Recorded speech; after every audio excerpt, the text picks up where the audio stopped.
Good afternoon, everybody, and a very warm welcome to you all on the day two of the most prestigious CXO Tech Summit and Awards. While yesterday was the power-packed long day, which exceeded our expectation with over 1,500 attendees, including over 1,000 CXOs and IT decision makers. Today, we will raise the bar even higher. The day one was focused on the business strategy and technical innovation to face the challenges posed by the ongoing pandemic.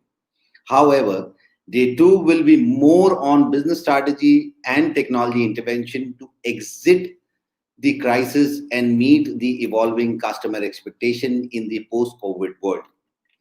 COVID-19 has demonstrated the importance of digital readiness, which allows business and people's life to continue as usual during pandemic. Building the necessary infrastructure to support a digitized world and stay current in the technology landscape will be essential for any business to remain competitive in the post-COVID world. As history has shown, every crisis presents an opportunity to emerge stronger. A whole range of technology can now power an exciting new set of capabilities. Despite the challenges that the entire world has faced over the past few months, one of the positive outcomes of COVID-19 that people were talking about was the acceleration of digital transformation, especially the artificial intelligence and machine learning. As most of the industry experts observe, these technology will be instrumental in collecting and analyzing the enormous set of data that will be vital to our post-COVID recovery. By 2030, AI product will contribute more than $15.7 trillion to the global economy. A number of the technology innovations such as intelligent data processing, face and speech recognition have become possible due to AI. AI will be particularly useful for those within retail and supply chain industry. Through machine learning and advanced data analytics, AI will help these companies detect new purchase patterns and deliver a greater personalized experience to online customers. Further, in post-COVID world, cloud technology is likely to receive a surge in implementation across all types of apps. Microsoft reports a 775% spike in the cloud service demand during COVID-induced lockdown. In addition, cybersecurity is one of the vital technology for organizations, especially whose business processes are based on data-driven technologies. Much more attention is being paid to privacy and data protection since the European Union General Data Protection Regulation, which is GDPR, has been signed. During COVID-19 pandemic, when crores of people are forced to work remotely, volume of the private data have become vulnerable or at least not protected in a proper way. This emerging challenge may give another incentive to implementation of cybersecurity practice. In fact, we have all changed the way we operate during COVID-19 crisis. Some changes were forced on us, others represent the height of innovation in a crisis. There's been a reset of the workforce and work itself, a reset of employer-employee relations, and a reset of the business ecosystem. For most business, impact of pandemic has been negative, but for some, it's positive. Now it's time to bring together our executive team and use those lessons to reconfigure your business and operation models for a new reality. This is what today's session catered to. So go ahead and listen to what the industry experts have to say on the strategy to exit the crisis, building a resilient business and marketing strategy to zoom past the pandemic. Thank you.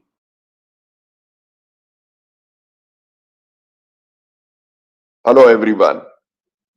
I'm Atul Nishar, founder and chairman of Hexaware Technologies, and also my recent startup Ascent Overseas Education Limited. I'm founder and chairman there, along with my daughter Priyanka. I want to thank CXO TV and Techplus Media for inviting me today to speak on roadmap to recovery. When we say roadmap to recovery, it presupposes that we have a crisis, we have a problem. And we have all been talking that this is a pandemic which is once in 100 years. So it sounds like it is an unprecedented crisis, that as if it comes only every 100 years. But for different reasons, business and industry has faced crisis almost every 8-10 years. You look at 2001-2, when the dot-com boom burst and we had a major global recession which got extended because of September 11 event. Also 2008-9, the financial meltdown, a term that we had not even read in economics. And now due to the health. So reasons are different, but the business is facing similar problem. Now, after each crisis, some companies came out winners and some fell by the side. So what was the differentiation? So if we understand the trends that emerge in each crisis, and we are going to today focus on the current issue, current crisis, and then once we understand these trends and we make them as an advantage and build business on them, I think we can come out as winners.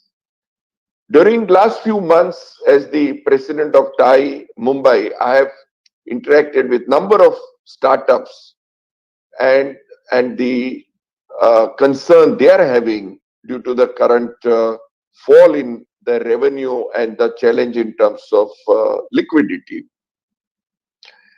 So that is where the three trends I want to emphasize, which will pertain either to startups or to any business or any company.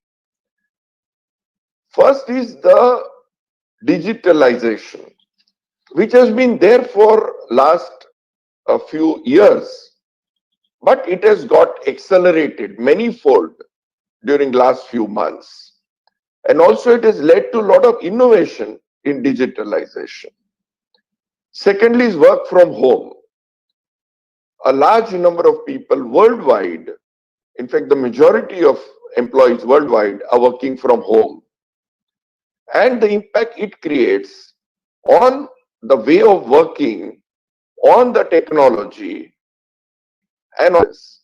And the third is the awareness of health and safety, which has become prime important for everyone. Now, these three sound different, but they're very interconnected. And if we grasp them well, I think a company can come out as a winner. Now, let's see a few sectors that have come into prominence and some opportunities as a result of them that we need to understand. First, let's look at the education. The online education is not new. We had several companies like Upgrad, Unacademy, which are offering skill-based training programs, and large number of people were upgrading their skills based on that. Now, what we have seen is now almost every school and every college, every university is offering the classes, the education online. We never seen this before in our life. Every small child also has to go through online classes. Now, that creates a huge opportunity both for business and for India as a country. Now, the school education in India, the big problem we have faced in past is the shortage of faculty, as also the shortfall in infrastructure. We could not reach out to every village with high quality education. Today, with this online education, which is now gained acceptance for school and college students, we can, then there is no limit to the digital classroom, how many students can join. And with that, we can cover larger part of the country with good faculty members and without needing the building infrastructure for schools. This can transform the education sector in India and creates huge opportunities for the businesses, for the startups that can take advantage of that, address the pain area and give solutions. If you see even the tablets, the sale has multiplied and the price has come down dramatically because the students need these tablets to be used. And there's an opportunity for homegrown companies as well. The second area is the healthcare. Now, we have again, last few years, we had a few startups talking of and providing telemedicine, where you can have a doctor you can talk to, you can have a doctor you can have video conference with, but it had not really taken off in any material way. Now today, there is compulsion because doctors don't want to see you in person. And so you are bound to go meet them through a video conference. And this has created a whole new habit of not having to go to a medical clinic or a hospital and approach the medical facilities online, which not only creates opportunities for businesses and for companies to build such apps and businesses, but also for a country like India and for other countries having challenge on the health infrastructure to address that problem with this telemedicine. And we can reach out every nook and corner of the country with the best of medical advice. This will reduce the pressure on the infrastructure that the hospitals have. Also, it gives an option to doctors to really work from home, even in a long-term scenario. The third is retail.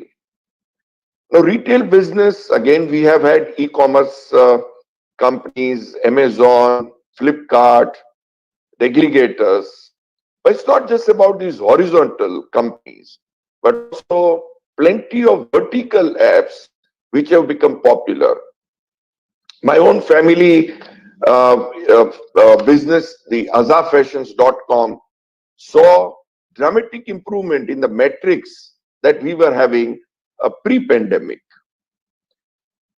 Now, as a result of this, we will of course see the shops with physical infrastructure, the brick and mortar model being challenged because they will find it difficult to make their business viable. But every business can go online. And we have also seen during this pandemic that the close by shops, whether they're grocery or pharma or other shops, people have given preference to them. So if they were to go online, I'm sure they could succeed as well. The next is the delivery-based systems like Swiggy and Zomato, which have also seen dramatic uptake in their business. And again, it's not just two of them. Many more have come up. Even the intra-city, delivery system, courier service, as you can call, but in terms of 1 or 2 hour system, and you can send what you want from one end of the city to the other, whether it's computer or a precious item or food, can even be insured. Like for example, VFast is an app which is popular in Mumbai. I don't know other cities. Banking and finance. Now, online banking we have all been using for last many years, but I think there is an opportunity for banks to be only online. I believe we will see online banking in terms of a digital bank with no branch at all. We also have seen the digital insurance company, like for example, Echo Insurance. You can do auto insurance through them. They have no broker that you have to deal with. No one will meet you physically. You just do it digitally. And again, there are other companies as well which have succeeded during the pandemic. So banking and finance has seen a major, again, uptake in terms of the business and their ability to reach out to more locations without opening branches has gone up many-fold. And this has made banks more viable and also insurance. Same thing with NBFCs, the finance companies. I think we will see the companies using better technology, particularly digital, will come out winners and leaders of tomorrow. We've also seen in entertainment. Now we all at home love to pass time watching Netflix, Amazon, and other app movies.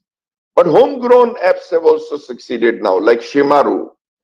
If you want to watch old Hindi movies or songs or regional movies, it's become quite popular.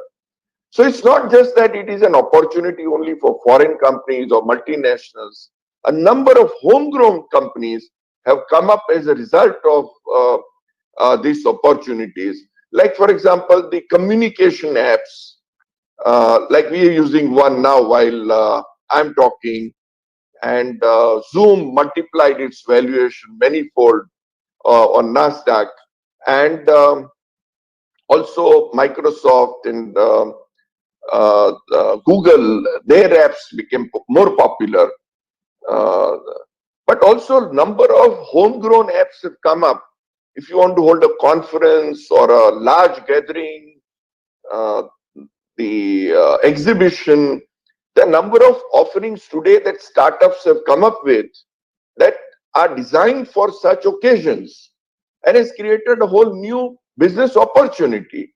And this has happened just in last few months. And they are able to offer high quality solutions like our own GeoMeet. So like that, if a company or a business makes use of this crisis as an opportunity, as he said, never let a crisis go waste, make best use of it, and come out a winner. Thank you very much.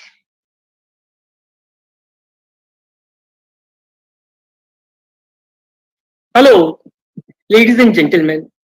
I welcome you to the CXO Tech Summit and Awards 2020, a great congregation of industry thought leaders. I feel honored to deliver the keynote today on VUCA World Technology Opportunities by 2025. We are witnessing an increasingly VUCA world. It's dynamically changing, unpredictable, and many times with completely new challenges. Though the term was coined long back, but the need to prepare for it by embracing it has never been felt more as in the current times. Let's explore it in the context of technology. Well, I'm not getting into details of what VUCA is, though I did prepare some slides for you to be reviewed later as to how to address volatility, uncertainty, complexity, and ambiguity. However, it would be worthwhile to understand the interplay of VUCA elements to set the context. I'll touch this from three different angles to prepare from: organization level, individual level, and the third one is kept little secret, which I'll reveal towards the end. Let's speak about organizational readiness for digital transformation. It is the change associated with the application of digital technology, enabling new types of innovation and creativity. Do organizations need to care for it? Of course, yes. Some say that the disruption that digital is bringing may wipe out 40% of Fortune 500 firms in the next 10 years. There is no escape. It is inevitable. So, well, as a CXO, what should I do for my organization? Let us understand from digital themes for a few industries. You can see the potential business opportunities around various digital opportunities for 4 industries. Let me share a few use cases of how new age technologies will enable that. For example, IoT data from your refrigerator will determine that your milk is running low. Machine learning will work out which retailers sell your preferred brand and where you can get it cheapest. There can be real-time comparison of prices if sale is going on. And blockchain will ensure that the transaction is processed securely and you get exactly what you paid for. Let me take one more use case. Machine learning monitors IoT sensor data and can determine at an early stage when something has gone wrong. The patient's virtual assistant cross-references their calendar with their doctors and schedules an appointment automatically. And when the patient arrives, blockchain ensures that they have a secure, accurate digital medical history for the doctor's reference. I'll take one last use case and let it be from industrial this time. By using a production monitoring cloud solution, production managers gain a remote digital view of every machine in every factory. They can see performance data for each piece of equipment. And using ML-powered proactive maintenance, anticipate when a fault may occur in advance. The right technician can be assigned to the right job at the right time. A work order can be raised and replacement parts purchased securely through blockchain. Every day we use AI tools like chatbots for customer interaction, tools for identifying behavior patterns to do churn analysis. Well, every day seems to bring a new announcement of another use case for which AI is being deployed.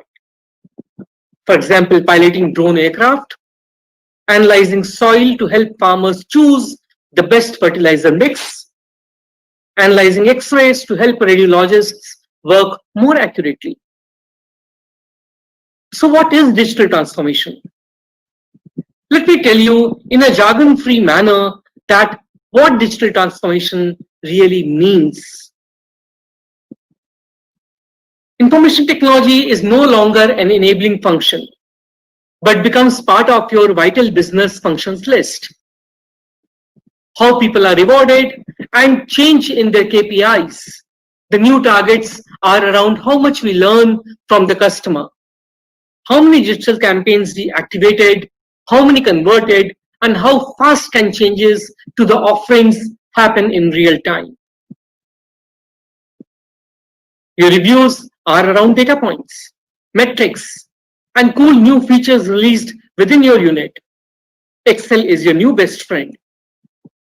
Repetitive jobs are done by machines or algos. You show off with your colleagues the latest automated function your team created. Discussions are more and more fact-based and there's no social cohesion in meetings. Everyone can challenge if backed up by data points. You ask a senior leader in your company to run a query, but in case he can't do, you show him how to do that. Your leadership principles reflect full customer obsession and a data-driven approach and low interest for anything that is opinion-based. It also means in an era where data is accessible to anyone and opinions are fact-based, one of the key long-term competitive advantages is to know how to blend a data-driven mindset with good business acumen and gut feeling. Governance process is learner and decision-making is automated based on data. This means less time to market. Digital transformation also means experimentation, and alpha beta testing is a huge part of a daily job. We did talk about hypothesis testing, right? It means your ordering process, supply chain, and logistics are automated through machine learning and managed by AI.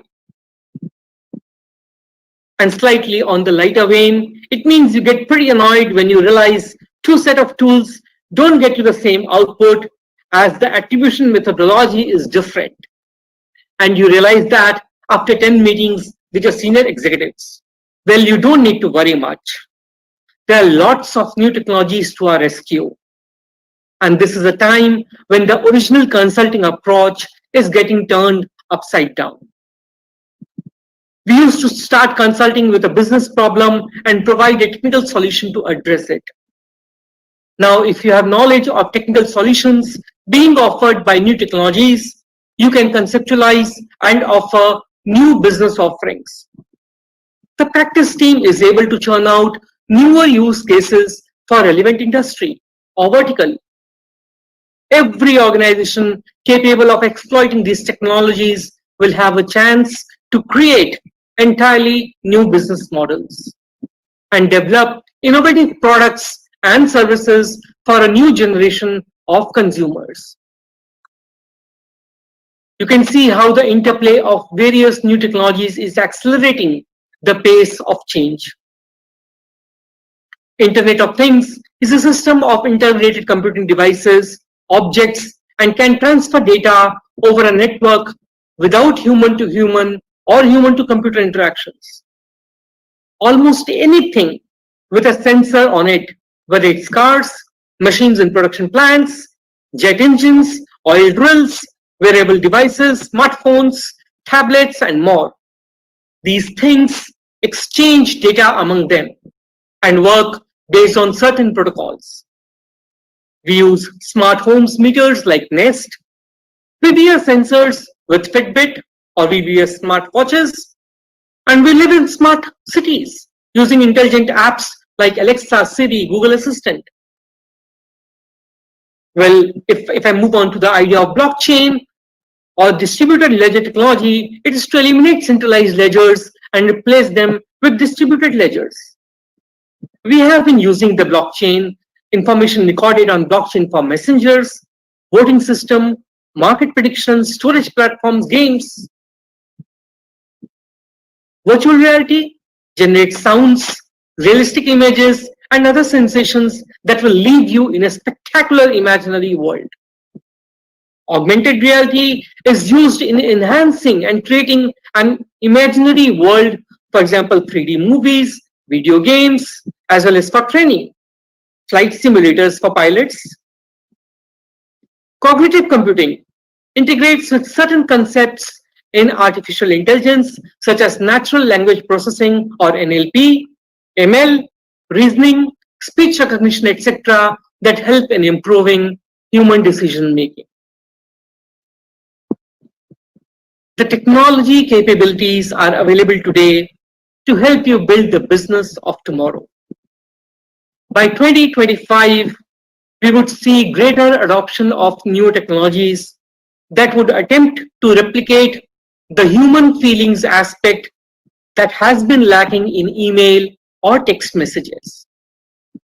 You must mark my words, while with supercomputers we have scaled the IQ quotient substantially, technology will focus on or augment the EQ aspect by 2025 or beyond. That with data abundance and omni-device, anytime availability, sentiment analysis, and behavioral pattern predictions would gain prominence. The options as well as opportunities, both for enterprises and individuals, would be very promising and challenging. Big organizations do need to compete with digitally born startups in terms of speed and execution excellence of digital technology. I'm not opening the Pandora's box with the necessary need to pivot the team's structure and composition, culture and skills. This is the second angle I referred initially. As a professional, one needs to change as well to bring the change or drive the change. The speed of learning and prototyping has to beat the pace of change in technology, or one would be outdated. With the accelerating adoption of technology, you wouldn't even come to know that the reality which you are appreciating is virtual, augmented, or mixed. That's how it's going to be by 2025.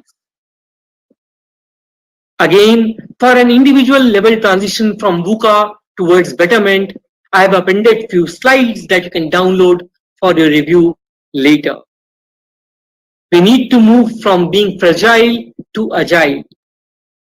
The third angle which I wanted to share with all of you is this. Well, don't get lost in the mayhem. Focus on your inner self as well. Have time for yourself. Keep separate some time for your inner self just to be with yourself. Cut the clutter. You need not be active on all the platforms all the time. We are living during times of data explosion, but we need to be cognizant that we invest our limited 24 hours judiciously. I wish you all the very best for the days to come. I sign off with this note that Techplus Media has started a unique platform called Tech Thursdays to discuss on technology issues relevant to CXOs on a fortnightly basis. We look forward to see you there. Hope you have been able to make absolute sense of what all I have been talking. Thank you and have a great evening. All the best.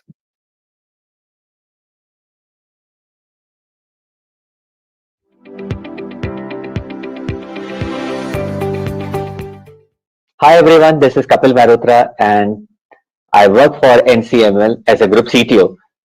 Today I'm going to talk about AI, how AI changed our life. With this note, I'm going to share my presentation with you. So, how AI is changing the way we work. Artificial intelligence is one of the buzzwords which is very popular now these days in tech industry. And everybody is crazy about that, like somehow they are feeling they can be the part of it. But companies like Microsoft, Google, if you talk, they are the early adopter. That is why if I talk about some of the leaders, Jeff Bezos, Bill Gates, Tim Cook, Elon Musk, Jack Ma, Sundar Pichai and Satya Nadella are keep talking about it. And according to them, AI is the future of next generation, which is very true. If I talk about that, so why they say when they talk about future, it means they have somewhat idea how they can predict the future. And if you can predict your future, so you can basically correct your present. So we do so many mistakes in our life, but the people who can learn faster and adopt the technology and they can do the corrective course of action on time, they can basically the leader. That is why Microsoft, Google and these kind of companies, they are number one because they have adopted early. If we talk about how is AI changing the way we work, so couple of things comes in my mind, and well, this is one of the things like which I want to share with you because some of the area where entire world is working on the manpower reduction because that is directly impacting to the cost of business, wherein AI has opened a new chapter. We are thinking we are going to reduce a lot of manpower. One way it is correct, but other way it is opening the gateway for a lot of opportunity. So AI has opened the new chapter of society of work that people try to understand. I'm really very optimistic. AI will deliver so many improvements in quality of our life. No doubt AI is transforming the future and will create 2 million new jobs opportunities by 2025. 2 million jobs by 2025. This is one of the prediction. And where other side, what we are saying is productivity. If these jobs will get created, so your productivity will also go up. So there, one of the report talks about 40% of your productivity is going to be improved if we are going to adopt AI technology. And the AI adoption, if I talk about overall, so it's very slow, but people are thinking, and so many products are coming with the capability, built-in capability, so that like we can get the so many benefit of that. Now, another aspect of that, AI is probably the most important thing humanity has ever worked on. I think it's more profound than electricity or fire. And anytime you work with technology, you need to learn harness the benefit and while minimizing the downside. So the best part of AI is until unless you will not harness your data, you will not basically refine the algorithms, and you cannot basically produce the better results.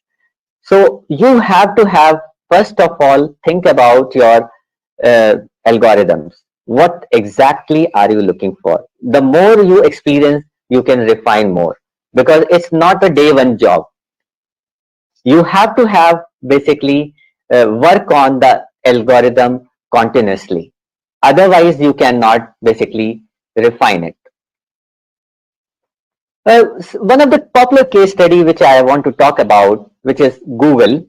Google is focusing on autonomous system, and clearly they have one purpose of autonomous system is self-driving car. Google not yet, actually they were continuously working improve this particular project, but now they are in a state where they can basically launch self manless driven car. If you look at self-driven car, they are going to be safer than people driving cars. Reason is Google has written all possible algorithms, and they see this project mother of AI projects.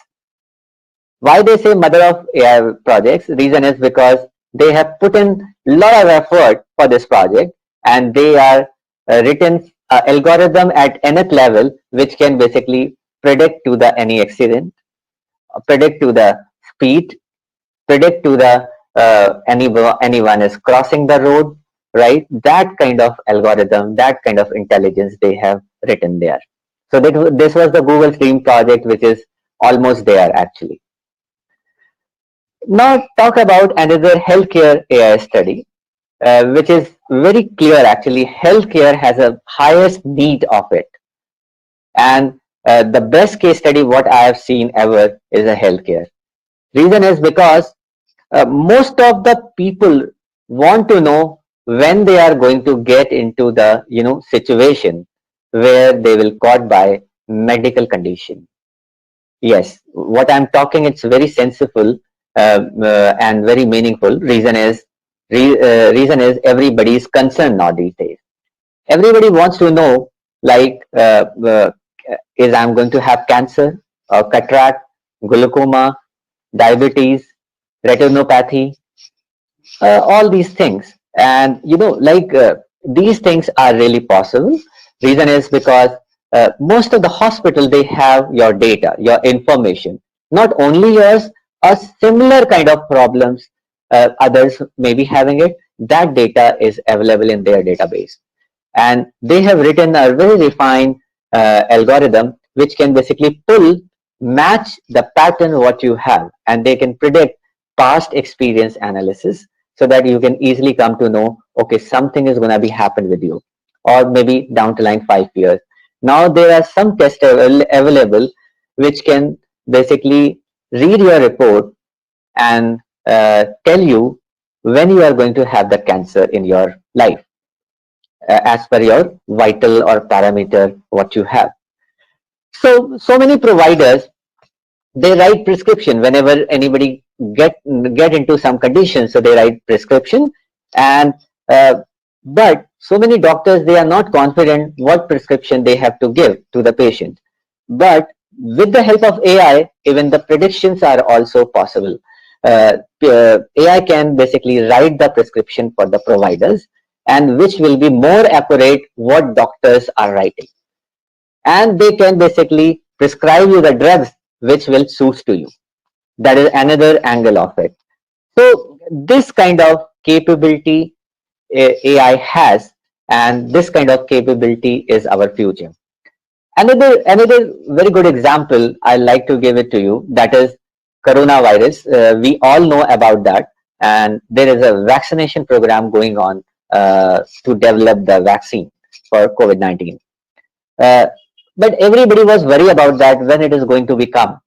And believe me, because of the AI, the cycle of the whole exercise reduced, because now these days we are talking about more data, and every country is sharing their experience and what kind of problem, what kind of patterns they have.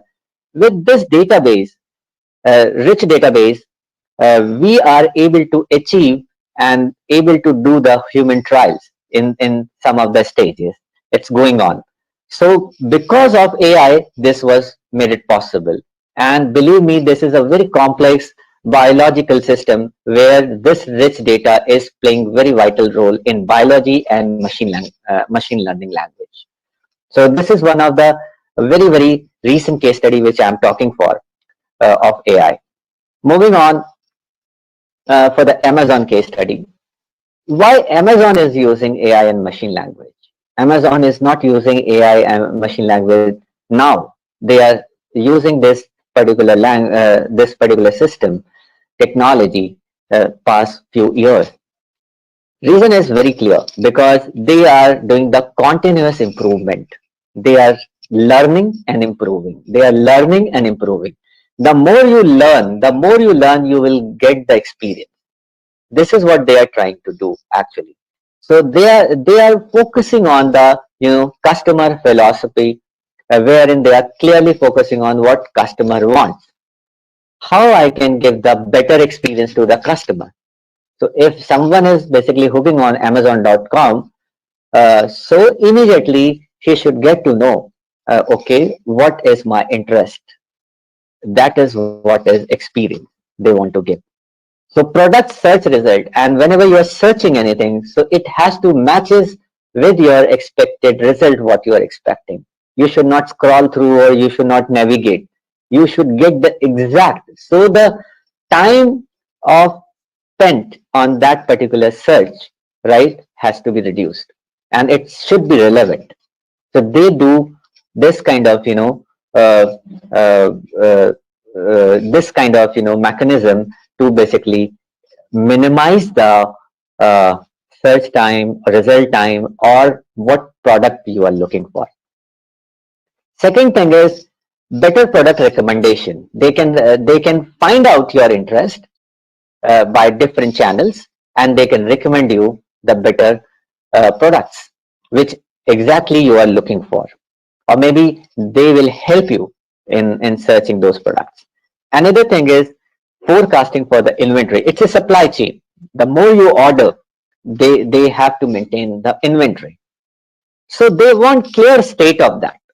How much is the basically whole supply chain required inventory? So because if you talk for the inventory required lot of storage space, real estate, and if you don't have backup, you cannot basically fulfill your supply faster. That is why Amazon claiming that like next day delivery, or next to next day delivery, right?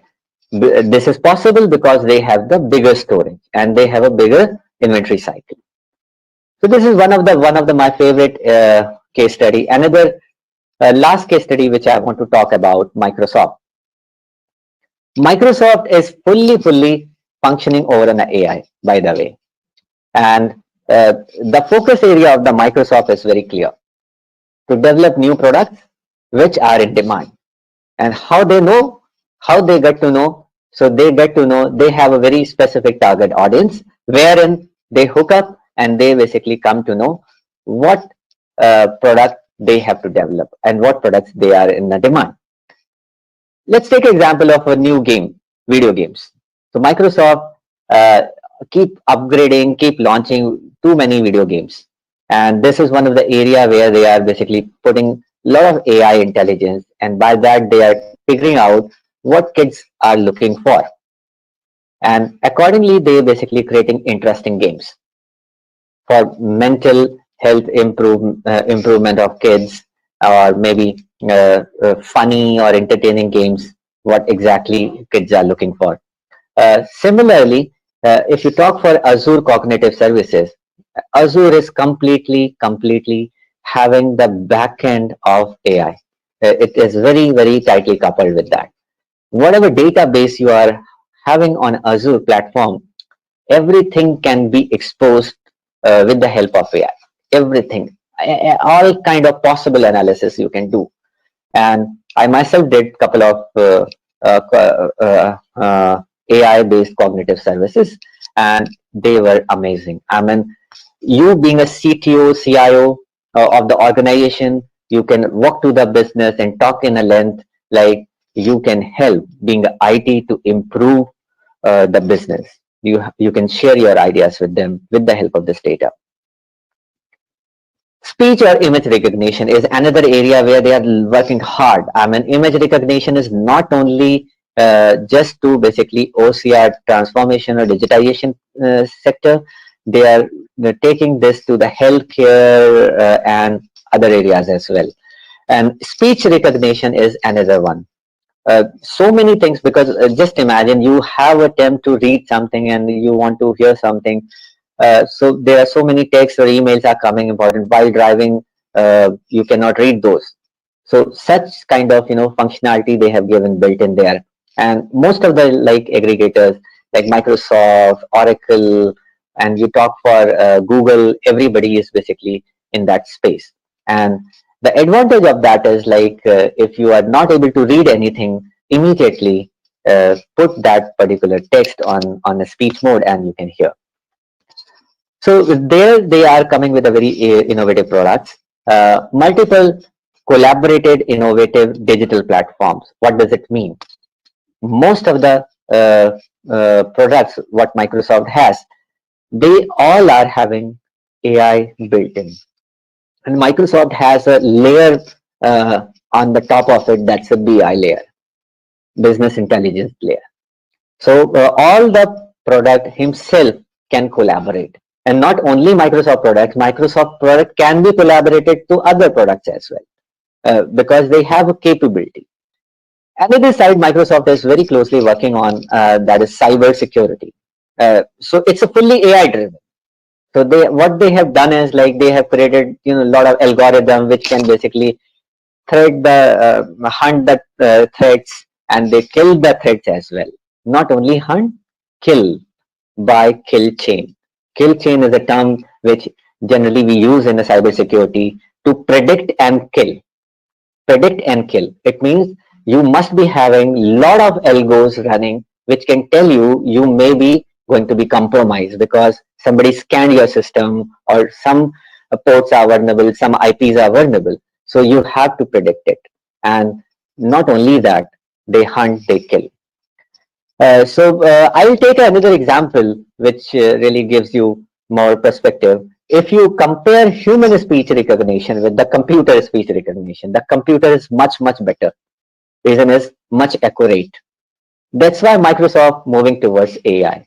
So this is what is Microsoft's AI journey. And now I'm going to talk more about hyper personalization.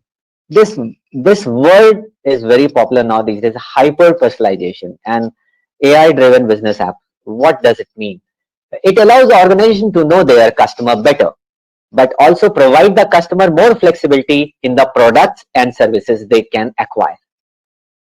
As an example, just imagine, let's say an organization has presence in a social media and salesperson targeting to a campaign. There, they can basically leverage social media in internet data, past data, and they can basically target to the audience. So this is the way like they are basically getting a lot of benefits. Sales guys are getting a lot of benefits.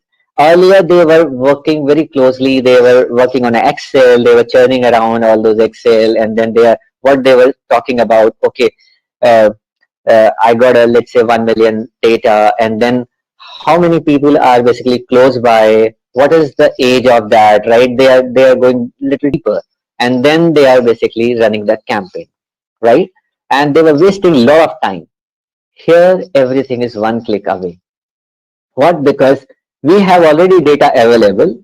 We have written an algorithm which will fix the data according to that parameter, what exactly you are looking for, and they will be the part of that campaign. That is called hyper personalization, because I have a mass of data where I'm going nth level and I'm cutting the layer what exactly I'm looking for, and I'm targeting to that audience. So this is what is hyper personalization. And now if I talk for applications, what applications are around us? So there are a lot of applications. Most of the application, if you go to the Google Play Store or iOS, so you will find a lot of application, and they are very, very interesting application. But before that, I like to quote you: everybody has mobile in hand, and if they want to basically see the power of AI, so the gallery, your photo gallery is one of the best examples. I will talk about that. So every mobile camera has a AI based. Now these days, past 1 year, whatever product is coming in the market, they have this feature. You go to the gallery, explore, go to the gallery and explore. Click on explore and click on a person. Right? Let's say you are looking for Kapil Malhotra. So you select Kapil Malhotra picture. The moment you select the Kapil Malhotra picture, all the Kapil Malhotra pictures will come in front of you, what was available in your mobile.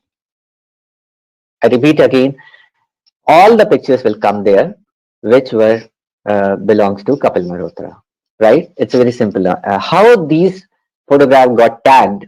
Because there was an AI was written. The moment you have selected the image, right? Image got transfused, and the parameter passed to the AI engine back in the engine, and that engine basically immediately matches the pattern and given the result to you. This is the way the AI works. I talk for another example, the English teacher. So it's a very, there are a lot of applications are there, but this Parallel is one of the very good application I found. Other application is Duolingo. If you don't know, let's say Russian, you don't know Chinese or whatever, so download this application. Just write it or talk in the language, natural language, what you speak, right? And this bot will convert into the natural language what you exactly looking for. And the accuracy of this particular application is 1995%. Lisa is a smartphone assistant. This is very popular. Best liked photos on Instagram. If you are looking for, let's say you have 1,000 of pictures you are posting on Instagram, and you want to find out, okay, which was my best picture, who got the maximum likes and all. This kind of, instantly you will get the result. Techplus is one of the best application I can say, because it records a call, and in case, let's say you want call recording with the transcript, it will be instantly transcript. And let's say in a month you got 200 calls, and you suddenly record, okay, like you are looking for this particular recording, just voice on the switch and voice the text what you are looking for, and immediately you will get the exact recording. So voice recognition is there. And another good part is, like, it will transcript your the whole conversation in English, Hindi, whatever language you are looking for. Oliva and Clarity, these money management applications are there. Aura is one of the very good application what I found. Mindfulness and meditation. Ada is healthcare advisor. So I'm impressed by these applications. So share to business application, they are basically changed the the way we are thinking. Let's talk about how leadership is looking this change. So organizations have an opportunity to use enterprise analytics to drive digital transformation. Most of the companies are talking about digital transformation, and they are carrying whole lot of bunch backlog. But whenever we talk for a digital transformation, you need some kind of, uh, projection in your mind. What exactly are you looking for? So if you're talking about digital transformation, or you're talking about customer experience, or you're talking about both digital transformation or customer experience, or new customer acquisition as well. So you should be very specific. Accordingly, you have to design your system and strategy. So, but I would say, before digital transformation, if you talk for digital transformation or customer experience or maybe acquisition, you have to have the right strategy in place, because if you don't have the right strategy, your digital transformation customer experience will never works. Every time that will fail, even by after putting the uh, huge effort. To accomplish this data and analytics, leaders must create a data-driven culture focused on delivering business outcomes. This is a guru mantra. So, like, people have to basically build a culture. Everything has to be recorded first in the system. If it is not recorded, it's in a paper, if it's verbal, you cannot basically refine your system. You cannot basically run the right predictive analysis. Everything has to be digitized first, and digitize right in time.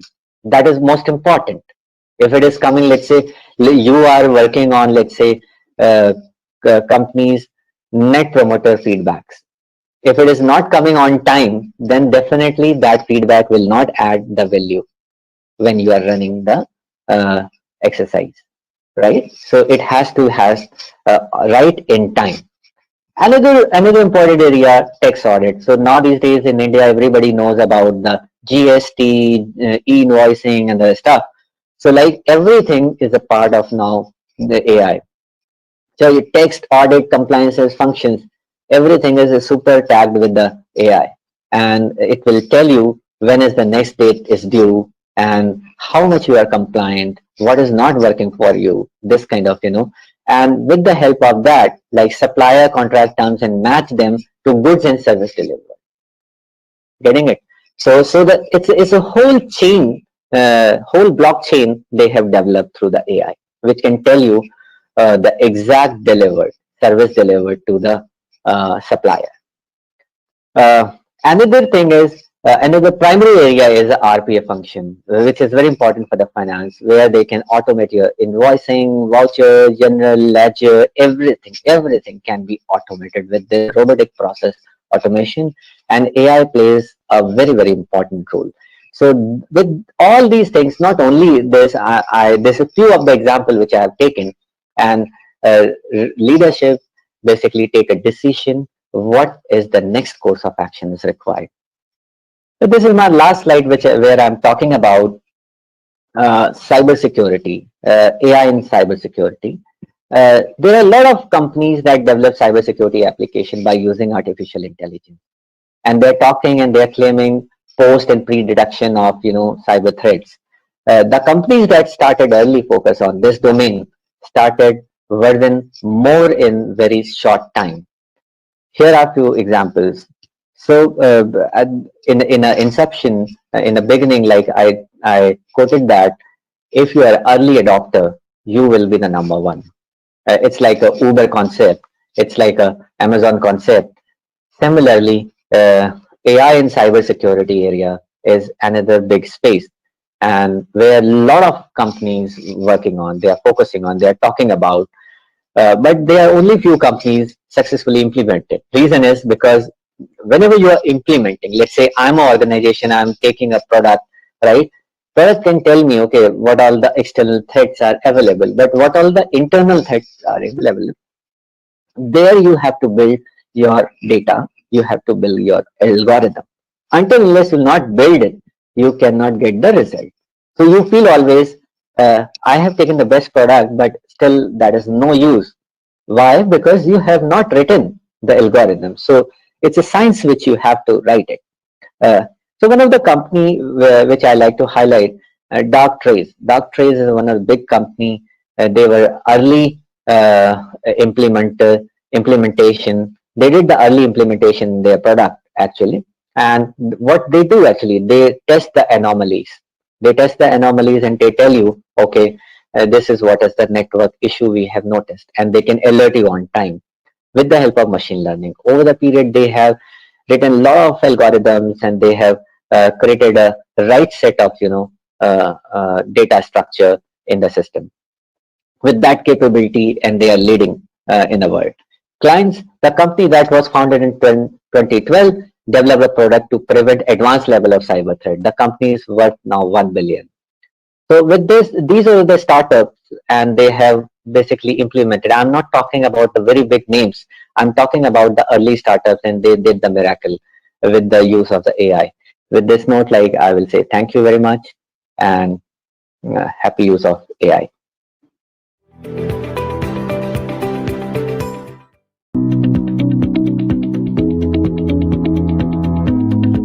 Hello and welcome to this fireside chat with our esteemed guest, Mr. Chulanga Pereira.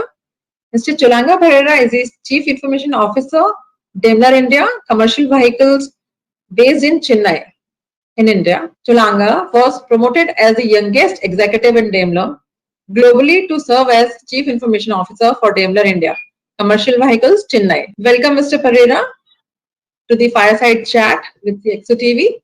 Thank you. How are digital technologies helping Daimler to tide over the current COVID-19 crisis? I mean, I think this is a question which all the attendees for this fireside chat would like to know. So if you look at the current situation, I think what has happened is every organization, doesn't matter whether it's manufacturing or any other industry, we are facing one of the biggest crises the world has ever seen. If you look at the economic impact, the geopolitical situation, the social economic impacts, there is undoubtedly a lot of things we need to consider. A lot of the organizations have been adopting technology because the way the world has evolved, you cannot live without technology if you look at your surroundings. What this COVID has done is it's opened our eyes and it's also shown us what was in the past seen as impossible. A lot of organizations had started working from home. So adopting of technologies and accepting of these technologies got expedited due to the COVID. And what we have now realized is that, there is going to be a lot of emphasis based on remote working, right?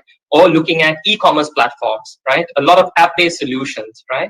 And a lot of automations that will happen in production lines, if you look at from that perspective.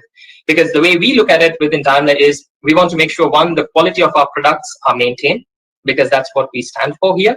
And two, we enable our employees, one, to become better, smarter, reskill them, but also make their work a little bit more efficient in whatever it is that they do that is enabled by technology.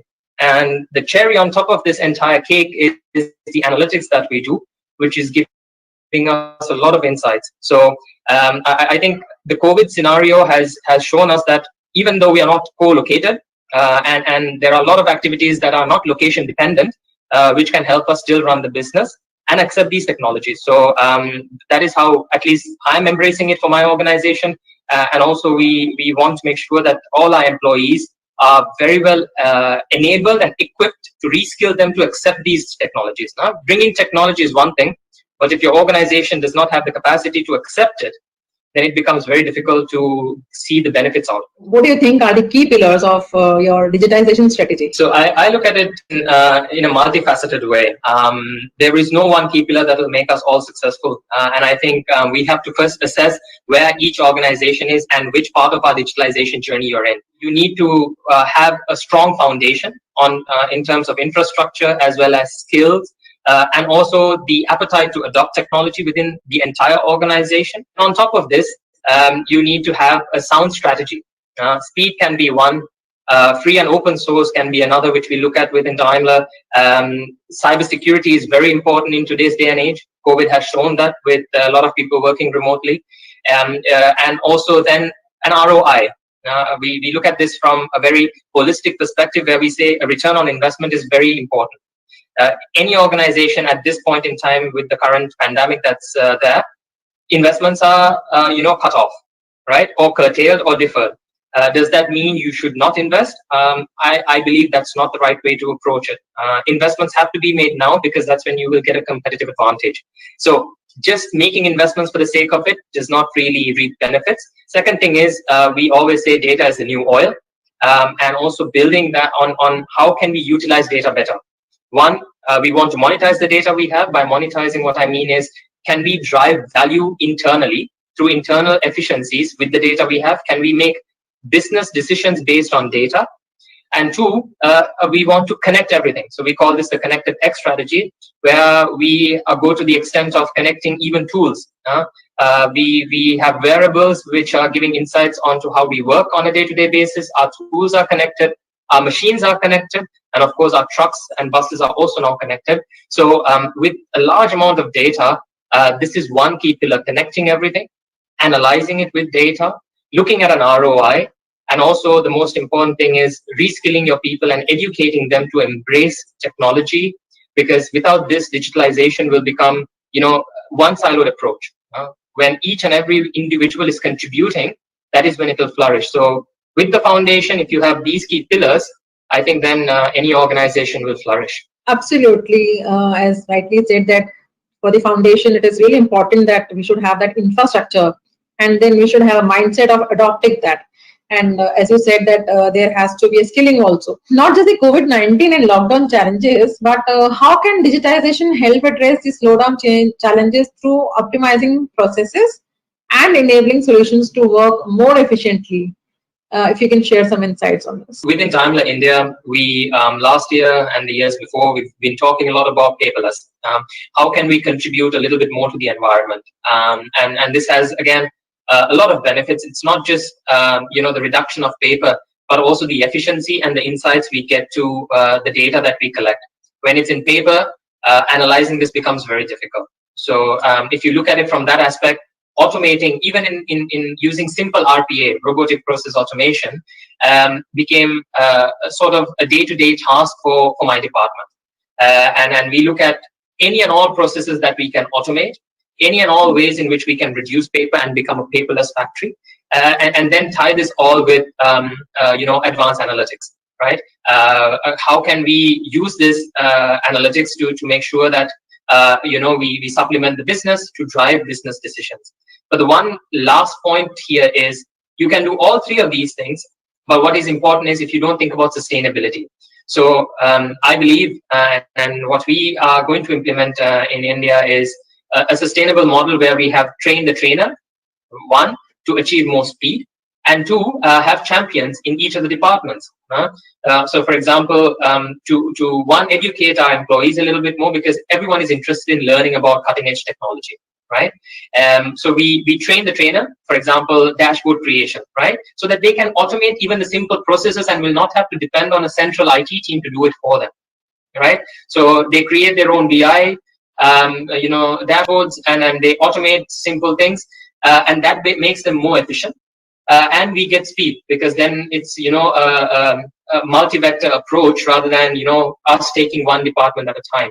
So this has, one, built the sustainability. It is bringing more newer ideas within each of the departments, and we are also able to then move from the base to more of the advanced technologies sort of to adopt. So I think RPA has played a very key part, combined with advanced analytics. That's quite interesting. How are techniques like lean manufacturing, additive manufacturing being used in Daimler and in the auto industry? Goes back to the two questions before when we spoke about automating. We've implemented wearable devices a lot, but also 3D printing, as I spoke about, 3D scanning, and then of course digital twin, right? A lot of the times we do a lot of our simulations there. One thing we are also wary is if it also makes not just technology but cost wise, if it makes sense to implement that. When you talk about lean manufacturing and also factories of the future, one discussion that comes into the equation is condition monitoring. Now, condition monitoring is very good, but you also have to see if it all makes sense. We can connect our machines, we can tap into the PLCs, we can extract the data and predict when a certain part of that machine is going to fail. But looking at, if it makes economical sense, if there's a payback in doing that, because you're collecting large amounts of data, right? And we within Daimler India anticipate that with our connected vehicles and our connected factory, at least a petabyte of only IoT data, right? And now you're talking about large amounts of data, which is again costly to maintain, right? From not just from a storage perspective, but also crunching and processing this data. But whether it makes sense. So when we talk about lean, paperless, it's not just supplementing it with tabs and having digital checks or removing the paper or automating a lot of the processes and understanding, but it's also understanding if it makes economical sense. So that is one key area we've looked at. When you talk about IIoT, right now we have something called the factory of the future concept, which means how do we envision our factory in the future? Just-in-time sequence in terms of our supply chain. We look at a fully, automated sort of inbound and outbound logistics, as well as a warehouse. So because warehouse management is very important, because that's tied in with your, having an optimal inventory where you have your safety stock properly calculated and your forecasts are more and more accurate. So I think this is backed by the analytics portion that we have. But then also I spoke about AGVs earlier, and the last portion is of the 3D printing for localization. So these are some key areas where we have looked at. And in the future, in the coming months, one proof of concept which we are planning to do is also on AR and VR for the factory area. I spoke about AR and VR in R&D for product engineering and designing, but also for factories, just to see if we can maintain one of the quality standards, but also look at improving our processes in the assembly and production line with the shortages that you have in travel. So before we used to have experts come from Germany and other parts of the world, and we used to have knowledge sharing. But now, since that is also limited to a certain extent in the current situation, we're looking at how can we remotely work on this, sort of deviating from the remote diagnostics that we have for our trucks. The risks are ever evolving, and I think for us it was more about assessing and working together with our supplier base, because if you look at the tier 1, tier 2, tier 3 suppliers, they are at different stages in terms of, one, how digital they are, and also the journey. So when we looked at this situation, we did not just think from an internal perspective, but we also thought on a larger scheme of things, how can we integrate them to make sure that they are a little bit more efficient and they are working in tandem with us, right? One thing we have also started doing is partnering with them a lot more to build technologies or solutions that are mutually benefiting. Why? It's because, again, I spoke earlier about reduction in investments that are happening. So since it can be mutually benefiting, we looked at a 50-50 investment where they can leverage that technology and then we can implement this as well. So supplier risk is something that is very prominent in the industry. And we can't eradicate or completely move away from it, but what was important for us is to make sure that we minimize it. So just in sequence, is something that we've looked at. We've looked at a lot of the times, our production forecasts and our systems at least interacting a little bit more frequently from both sides. So we've looked at technologies that's enabling and bridging this gap a little bit more, and that's a key component of and also we've looked at how can we work together with them, one, not just to localize more, but also create a scenario in which they are working with us to improve the quality and also the availability of certain parts for us now.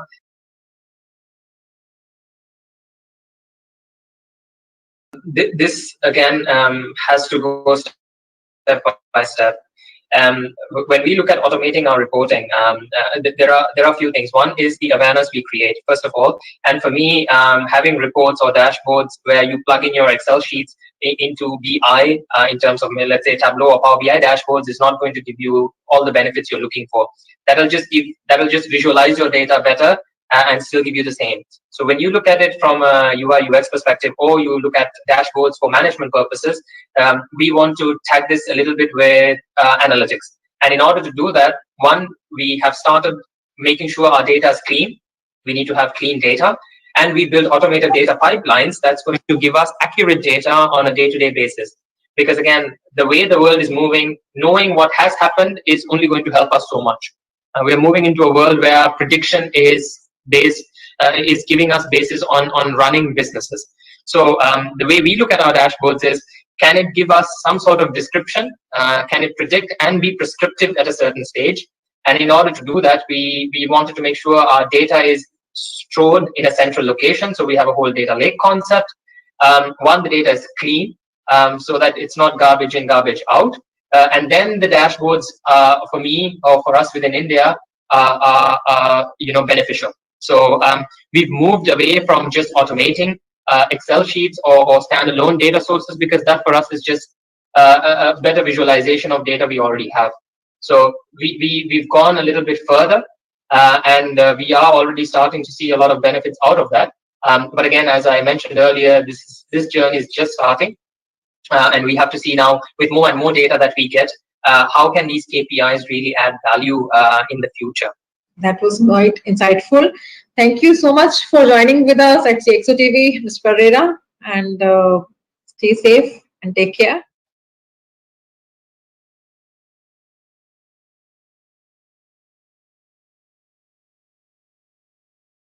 Good afternoon, ladies and gentlemen. Welcome to this elite panel on the telemedicine and its impact on the healthcare processes and the healthcare delivery in India over the last couple of months, and how is it going to shape and how is it going to pan out over the next couple of years from a provider perspective, very specifically. My name is Girish Kulkarni, and I'm going to be the moderator for this panel today.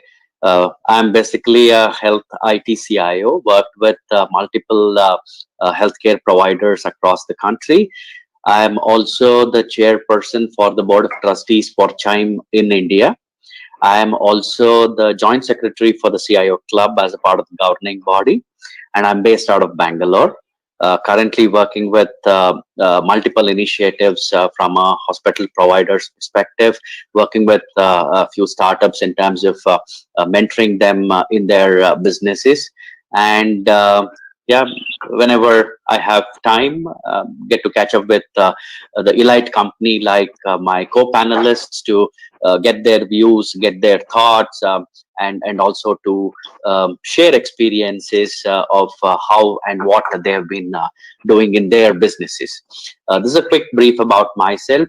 May I request my co-panelists, Dr. Vivek Sahi, Mr. Bharat Gera, and Mr. Girish Kopar to quickly introduce themselves to the audience, and then let's get going on this. Over to you, Doctor. Thank you, Girish. Good afternoon, everyone.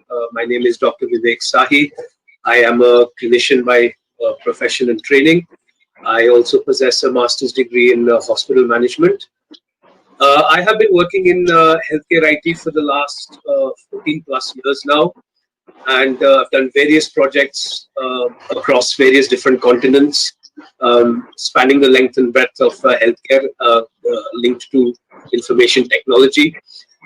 At the moment, I currently also work with startups. I'm currently working with one particular startup at this point of time.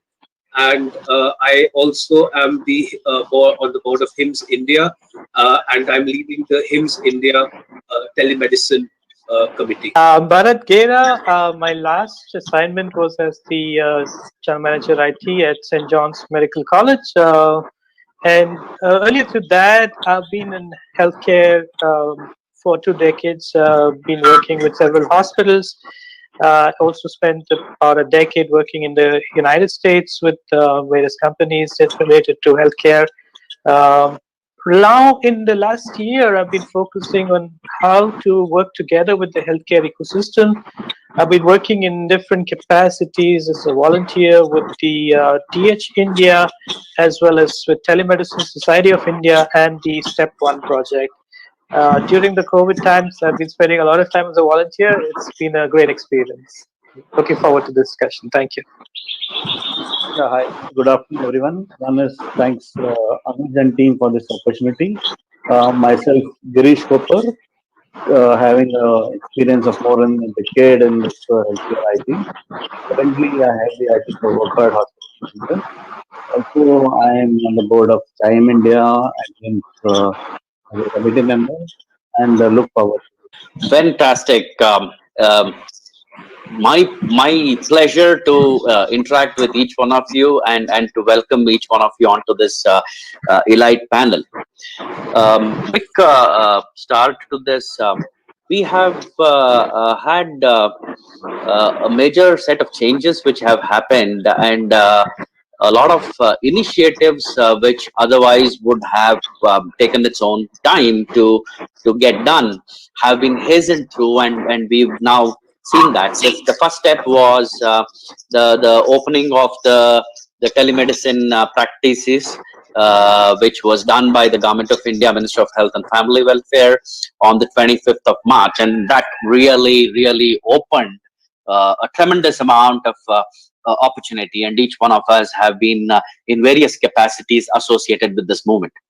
The other major step which we've taken a couple of days back is when the Honorable Prime Minister has announced the National Digital Health Policy, and that's going to be a definite game changer in my opinion.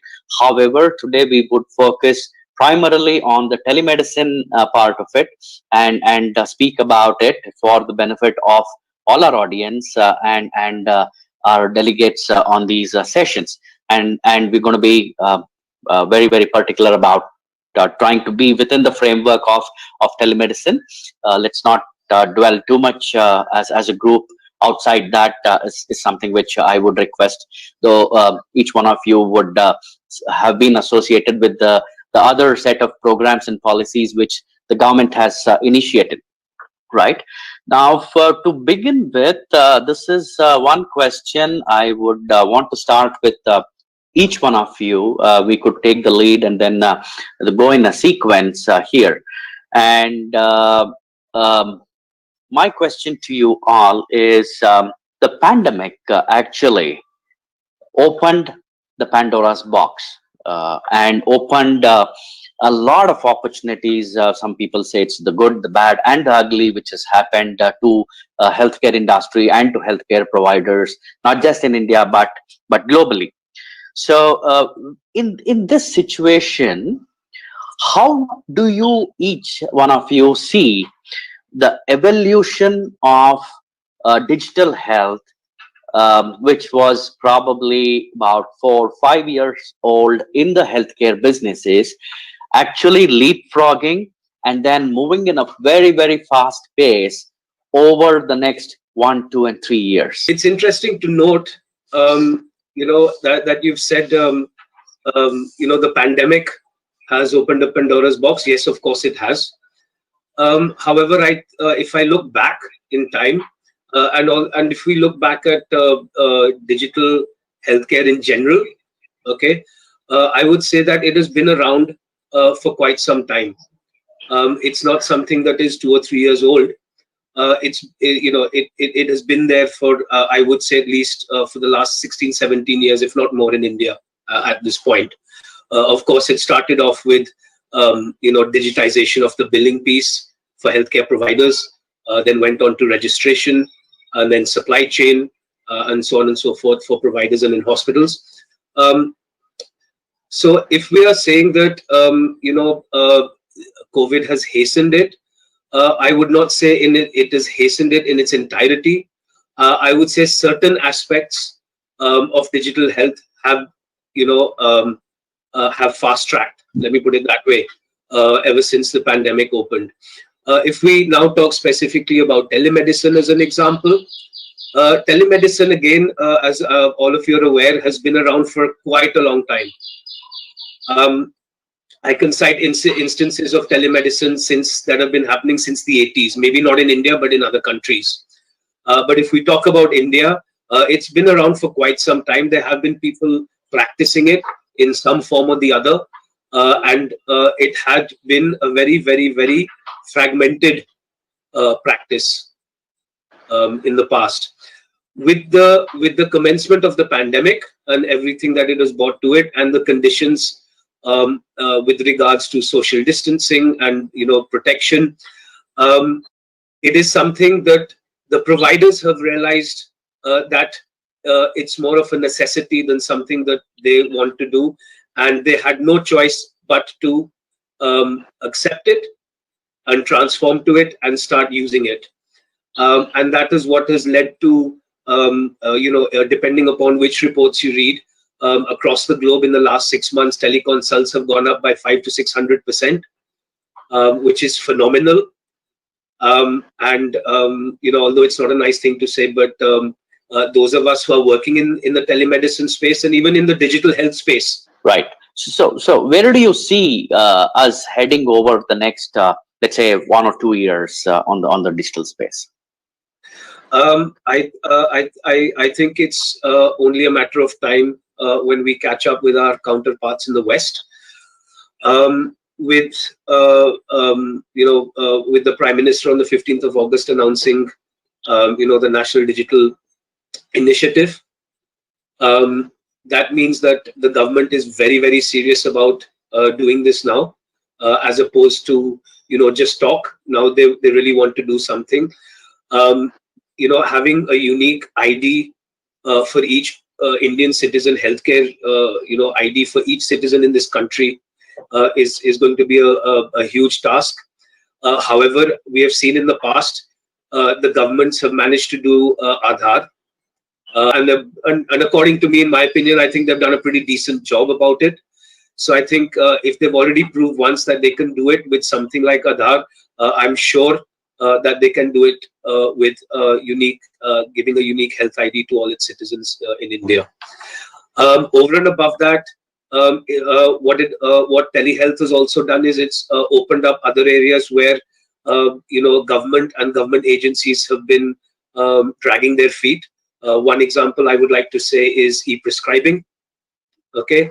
The commencement of that is through the implementation of the telemedicine guidelines by the government, which we will come more into more detail, discuss in more detail during this discussion. But it has opened up other avenues where now the government has realized that they need to come out with frameworks, policies, and guidelines and regulations to push this forward if they want to achieve this. So I see a lot of good things happening in the next 2 to 3 years where healthcare digitization is concerned for health. Thanks, Dr. Vivek. But Bharat, before I move to you specifically around this point, having heard the arguments of both Dr. Vivek and Girish, it is imperative we also have to think and worry about the standards and the protocols, right? Standards could be in terms of definition of your processes, definition of how you're going to build your technology stack, how are you going to implement, and how are you going to deliver services, right? So what's your take on the standards, and how do you see the standards actually evolving and making this happen easily, seamlessly, and I would say available to every single citizen through every single provider? Right. So let me start from the beginning of the COVID response. So the first response for COVID came from an organization called Step One. And what was essential in this context was the entire triaging at scale. We had a lot of calls coming in, more than 20,000 calls a day coming in, which the COVID control center in Karnataka was just not able to handle. And there was a deluge of calls, people worried about their health. And the response of teleconsultation, as Girish rightly put across, was that you do an immediate consultation on the phone using a simple IVR service. While I was doing this triage with the Step One team and looking at the data that was coming in, it was becoming apparent that there were about 5,000 doctors on the platform handling the calls, and there were inconsistencies amongst the doctors. Each doctor seemed to take the call in their own way in terms of triaging, although there was a well-defined methodology by SCMR, but there were differences in the way each doctor went about taking the call. While we were doing that project, the telemedicine practice guidelines were issued. That made it much clearer in terms of March 25th, the guidelines were issued. And then it was a little bit, clearer, at least at a very principal level, what are the basics that need to be in place for a teleconsultation to take place. That you need to disclose the name of the doctor who's consulting, you need to disclose the patient's name, you need to make sure that there are some privacy safeguards in place, security and safe data is not being taken away. A lot of other interaction capabilities. What can you do during the consultation? Which drugs you can prescribe? What kind of consultations you can do and you cannot do? The telemedicine practice guidelines brought that out in March 25th. Now, at that time, I was working as a volunteer with the Telemedicine Society of India, and they came up with a wonderful response. And they said, we're going to go out there and train all the doctors on how to use these guidelines, because the guidelines were published, but it's like a 50-page document. And how do you expect every doctor to know how to use those guidelines? So they set up some really good 2-hour training programs, which were then propagated across the country. And that gave people the basics of how to do a teleconsultation. But again, there were a lot of calls. There were people who said, can I do chemotherapy at home? There were people saying, can I do a consultation for a patient who's abroad? And still there was a lot of lack of clarity in terms of what could be done and what could not be done, because the practice guidelines gave the principles of teleconsultation or telemedicine, but did not lay down very specific terms and conditions at the protocols that need to be followed. At this point, we started a project from DH India where we said we will look at, because it largely boils down, if you really look at it, a lot of the protocol implementation or the privacy implementation is dependent on the platforms you use. And we said, let us look at these platforms and see whether they conform to the standards that need to be achieved for a telemedicine provider. So let's say you're a hospital or a doctor and you're providing telemedicine. What is the difference between you doing it on a WhatsApp call versus doing it on a platform which engages and gets the consent for you? So we then looked at these platforms, and what we did was we evaluated them against the standards set in the telemedicine practice guidelines, and we also evaluated them on the privacy and the security and the conformance to interoperability. Now, all these things definitely play a role in ensuring a standard. Technology interoperability, technology consent frameworks, all this play a big role. And as we've seen over the last 6-8 weeks, India has made rapid progress in putting in place a digital public health infrastructure, which promises to solve these problems very, very elegantly. And we've just started on that journey. About your question of how these standards need to be further amplified and further elaborated, I think you're right. Wherever telemedicine has been put in place, there has been a certain drop in the clinical outcomes because the doctor is not used to it, the patient is not used to it. It's a convenience thing, but it does not necessarily a better way to get a good health outcome. So how to do that requires a way of designing protocols. And I understand that there are organizations, including NABH and another organization associated with Telemedicine Society of India, which are working on this area. So a lot of promise ahead, a lot of difficulties which need to be addressed, which require the putting down the standards and protocols in place. Thank you. Fantastic. Fantastic and very insightful, Bharat. Girish, I know you've been waiting to go, but then I have one quick question to Dr. Vivek, and then I come back to you, and then we after that go to the audience questions. So, Dr. Vivek, quick question to you. All these newer things which are happening, what's your take when it comes to, let's say, tele-ER or tele-triage services? Okay. Again, a very important area. I would say that's quite a critical area. Again, what it boils down to is the patient being patient-centric at the end of the day. If we look at the announcement made by the Prime Minister on the 15th of August, the aim is to create, ultimately, it's not just about have every citizen in India having a unique patient ID. It also goes to the next level of creating a longitudinal medical record for each citizen in the country. Okay. Now, in order to achieve that, what is need to be ensured is that for the completion of the record, for continuum of care, and as what Bharat mentioned earlier, the outcomes of care, what needs to be ensured is that we have the data from all the different sources. Okay. Today, they may be going to a government hospital for an outpatient consultation. Tomorrow, they may go to a private provider for an inpatient admission or a procedure. Okay. Now, or let me take it another step further. There may be a case where they have to they are on an outpatient, let's say a pregnant lady who is in a C-class town and is using let's say a telemedicine service. Okay. What is critical here is that irrespective of which provider and which service the patient is availing of, the complete patient record needs to be available to all the providers to ensure care is given to that patient and the outcomes are achieved.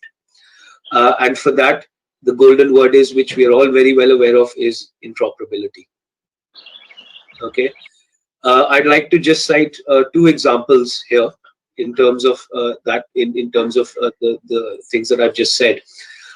Let's take the case I just spoke about, a pregnant lady who is in let's say in a village area. Let's say she's about in the second trimester, and she has developed eclampsia, and she also happens to have gestational diabetes as well. Okay. Now, in this case, when she goes for let's say she can't go to the nearest district hospital for a checkup, so she goes to the the telemedicine provider, nearest one available to her. That RMP who is providing the care needs to make sure that they are able to have all the patient details, which is on one medical record as of that point. At the same time, they have to ensure that they are able to link up with the three specialists, that is the OBGYN, the cardiologist, and the endocrinologist. They also need to ensure, the system also needs to ensure that all these three people, the specialists sitting at their hospitals, also have the access to that same EMR and patient data when they are consulting the patient online during a telemedicine consult. And that pulling that data from various sources is the key, which is what I said of interoperability. And that is why at the time of triage, data to ensure patient care and ensure the quality of outcomes for that patient is required at the time of triage. A second example I'd like to quickly give is with regards to trauma. Suppose there is an accident, off the highway. The patient is taken to the nearest PHC, which has a telemedicine facility. The RMP at that site should be able to connect with a trauma specialist or an emergency unit at the nearest tertiary hospital online. They should be able to connect to an orthopedic surgeon. They should be able to connect to a surgeon, maybe even a spine specialist at the same time. Because it might take time to shift the patient. The patient could be very critical, and if they're able to link, and if these specialists are able to simultaneously see what has happened to the patient, then they can at least stabilize the patient, and the patient can then be shifted to the nearest tertiary center for treatment. So this is why I feel that provision of tele-triage is critical at the point of care, and to ensure clinical outcomes and for the good clinical and desired outcomes for patient care, it is critical that triage is done correctly and all the data is available to all the healthcare providers, simultaneously if possible. That would be the gold standard. Very clearly explained, Dr. Vivek. Thank you so much. Girish, yep, got a couple of questions for you before we go to the audience. As a provider, how have you seen and how much of these technologies have you been able to embrace and bring in into your own organization with the advent of this pandemic? And from the time, how have things changed for you as a technologist, for a provider, and all your customers, which is your healthcare workers inside your system? What changes have happened, and how have you seen this happen? Yeah. The first change, which is very good from the IT perspective or the CIO perspective, is IT is also seen as a revenue generator. IT was always a service provider, but this pandemic has changed the perception now because IT has been a savior. We are able to generate business. So that is the first perspective change. IT can also bring revenue. Second is uh, from the hospital point of view, yes, because of this pandemic, we had to start somewhere. So start small, start with teleconsultation. We started with teleconsultation, video consultation. And the third thing is patients, as Dr. Vivek was mentioning, patients are also aware now care can be available through technology, right? The example which I would like to quote here is we have started this home quarantine facility where for this pandemic patients, they need not come to the hospital if they're asymptomatic. So this we have started using technology where the hospital is also benefiting. We are not losing customer patients. The patients are at the comfort of their home. They are asked to have some devices like your SpO2, and they have to just read out the readings and mention it. So this engagement, patient engagement is very big thing which has really happened, and that is good for the entire community. So we had to start somewhere. It will obviously evolve and stabilize at a point of time. It was always there. Technology was not tested, so it will take some time. But at least we have started. We started exploring. Yes, as Dr. Bharat was also mentioning, there are privacy challenges, there are security challenges, but hopefully that will be taken over, because one more thing is from the patient's perspective. Now patients are also comfortable to have a video consult, which they were not. Initially patients were very rigid to come and see doctor in person. They wanted a physical consultation. Now with this pandemic, with the fear of travel, that is one, and second is there are a lot of patients who are not mobile. For them this is really become a boon. So the next logical step from the provider point of view is leverage on this, and something called home care, where patients have started demanding, and now that they know that care can be given through technology, they can always start home care facilities where at the comfort of their home there will be a consultation, the doctor on other side. And secondly, we do have hospitals in tier 2 cities. We can always start a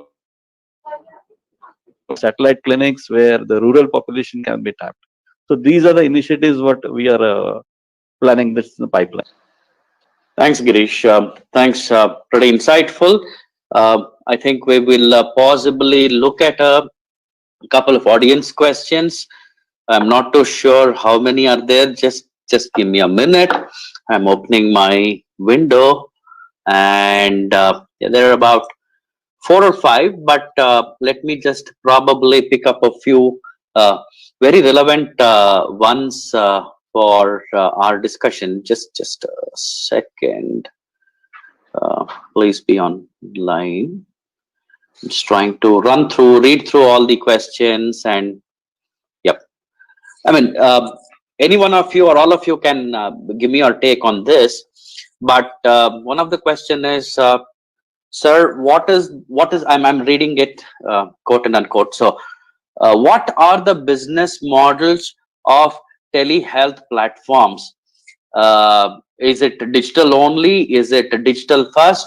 Or do you suggest a hybrid model? Some of the thoughts already come from Girish in his previous statement, but then I would want others also to take provide their opinion on this, and Girish can also do it.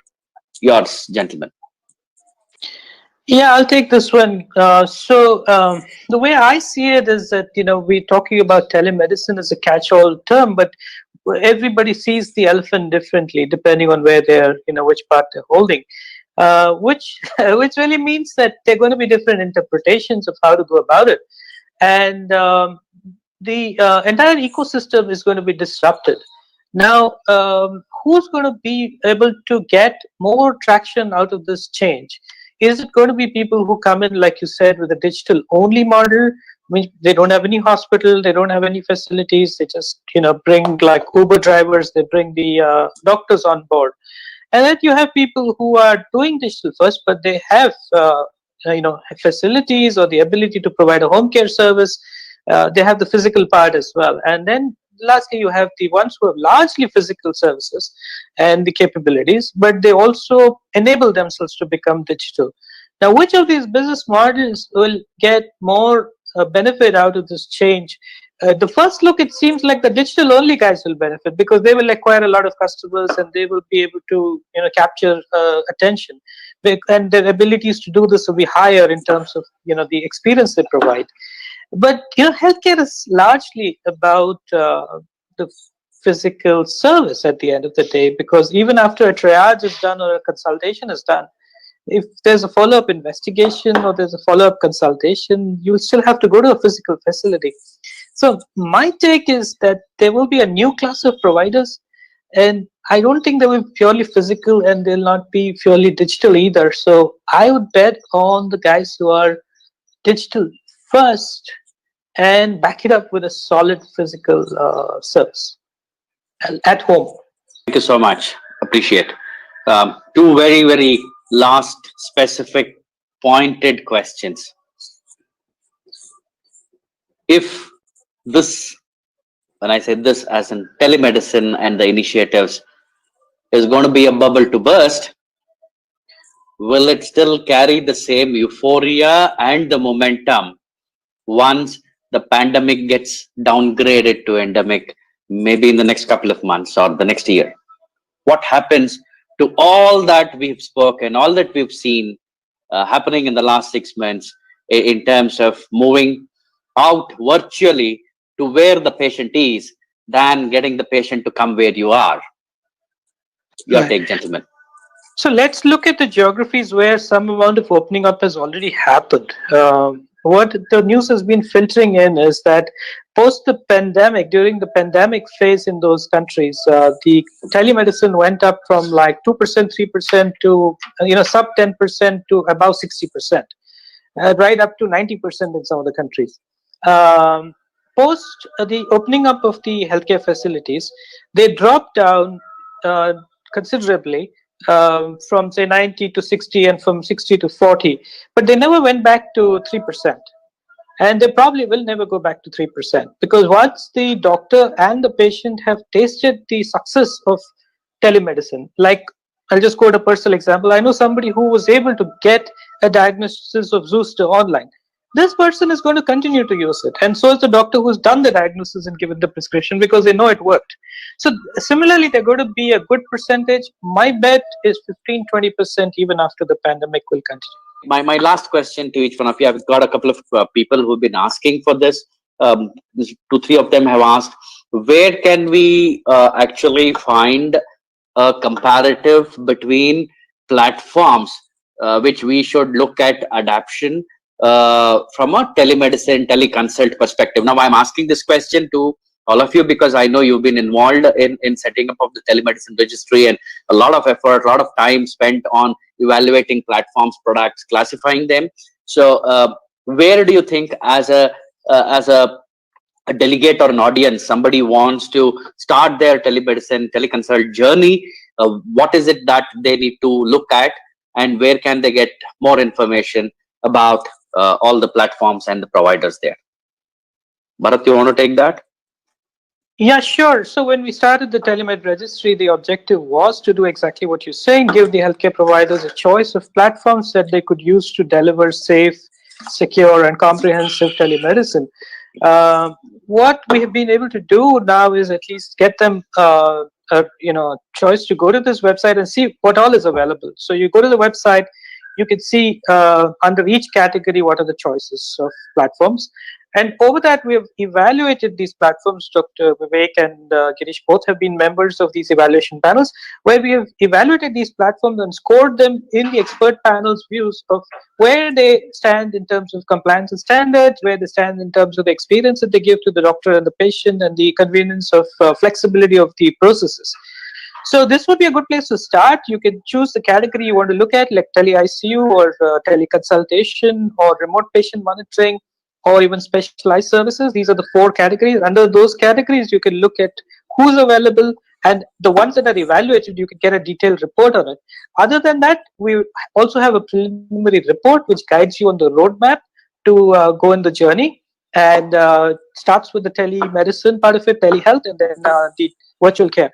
So I think Girish and Dr. Vivek can explain what we have been doing in the evaluation in the telemedicine. No, I think let the users go across and then visit the site and then start taking information, and then they can reach any one of you if they want specific help in terms of guidance, how to go about devise their own strategies and stuff like that. We could always do that. Sorry, Bharat, I had to stop this because probably running out of time. I will not be able to take any further audience questions at this point of time. So I'm closing that. But before we wind up, a few of my thoughts here. The first and foremost thing is you guys have been able to articulate this in greater detail, that telemedicine is not equal to teleconsult. Teleconsult is a part of the telemedicine ecosystem, and that's the most fundamental thing. So I don't want people to get confused about it, and that's the reason I'm reiterating on this. This has come out pretty evident and strongly here. The second thing is this has actually, as I said initially, opened the Pandora's box, but then this is also solved, and as Dr. Vivek said, an age-old issue of access to care. I think we've now been able to reach out a few times more number of patients than what we could have actually achieved and then cater to, right? So that is something which is a very, very important outcome of how this has actually helped both the provider and most importantly the patient community. Okay. Then the next thing which I would want to say is from an approach perspective, and again we've seen great articulation on that. No point in having the big bang approach here. Take small steps, take informed decisions, and move towards those outcomes which you think are achievable. Achievable not just in terms of deploying and saying, hey, I've achieved this. Achievable from a perspective of defining the do's and don'ts for every one of the elements, be it the service provider or the recipient of these services. So you have to define your do's and don'ts very clearly, set your processes in place to make sure everybody understands what the borders are or the boundaries are. The second thing is make sure that all the care providers are trained and enabled to deliver services as per the defined do's and don'ts, which is another very, very important thing here. Then we come to the question of data privacy, which is a separate subject. A lot of work happening around data privacy, both at the state and the central government levels. Guys have been privy and a party to it. All of us have been knowing about it, but that's a separate subject, which I don't want to dwell at this point of time into. Privacy and security is paramount and sacrosanct, cannot be compromised. So we got to make sure that we are fully testing this entire platform end to end before anything is rolled out. Okay. And another important aspect which did come out from completing this loop is in terms of the consent framework, where there is a lot to be done. I personally opine that we still have miles to go on this, because it's not complete, it's not comprehensive.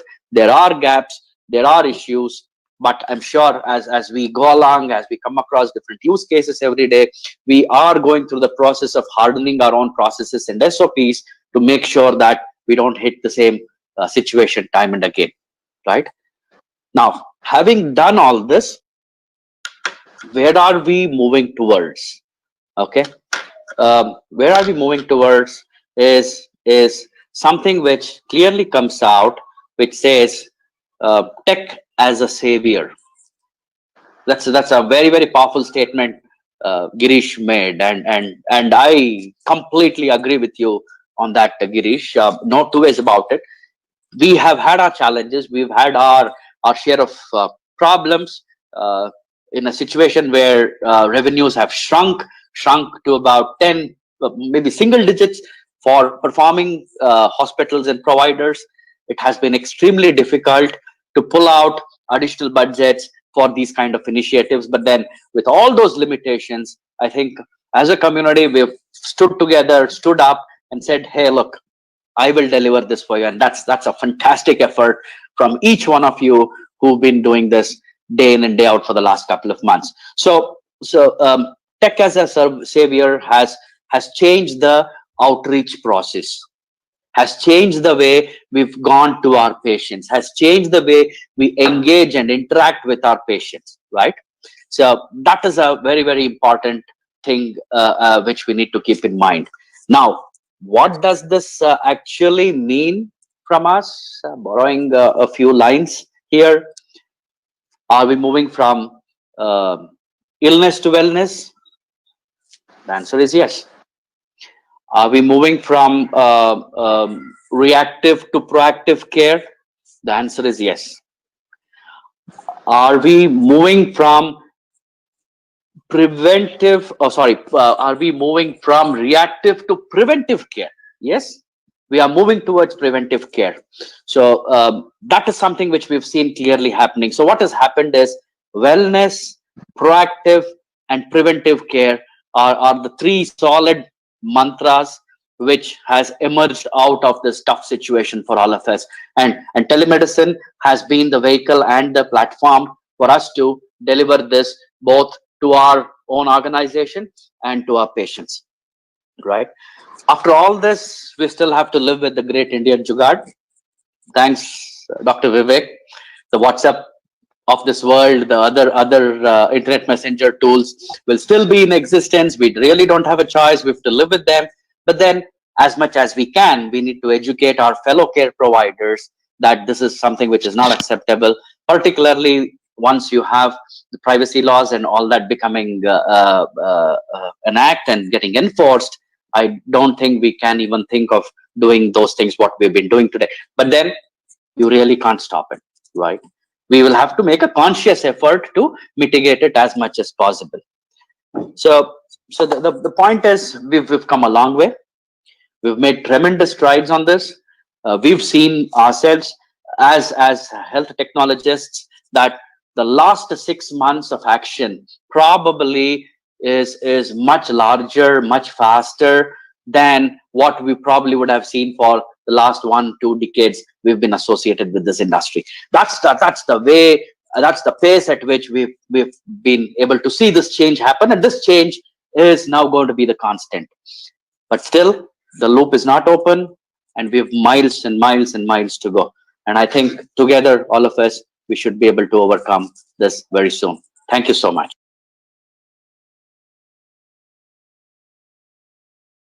Hi, welcome to the Fireside Chat. My name is Anuj Singhal. I'm the founder and editor-in-chief of Health Technology, a community under CXO TV, a web channel from Techplus Media Group.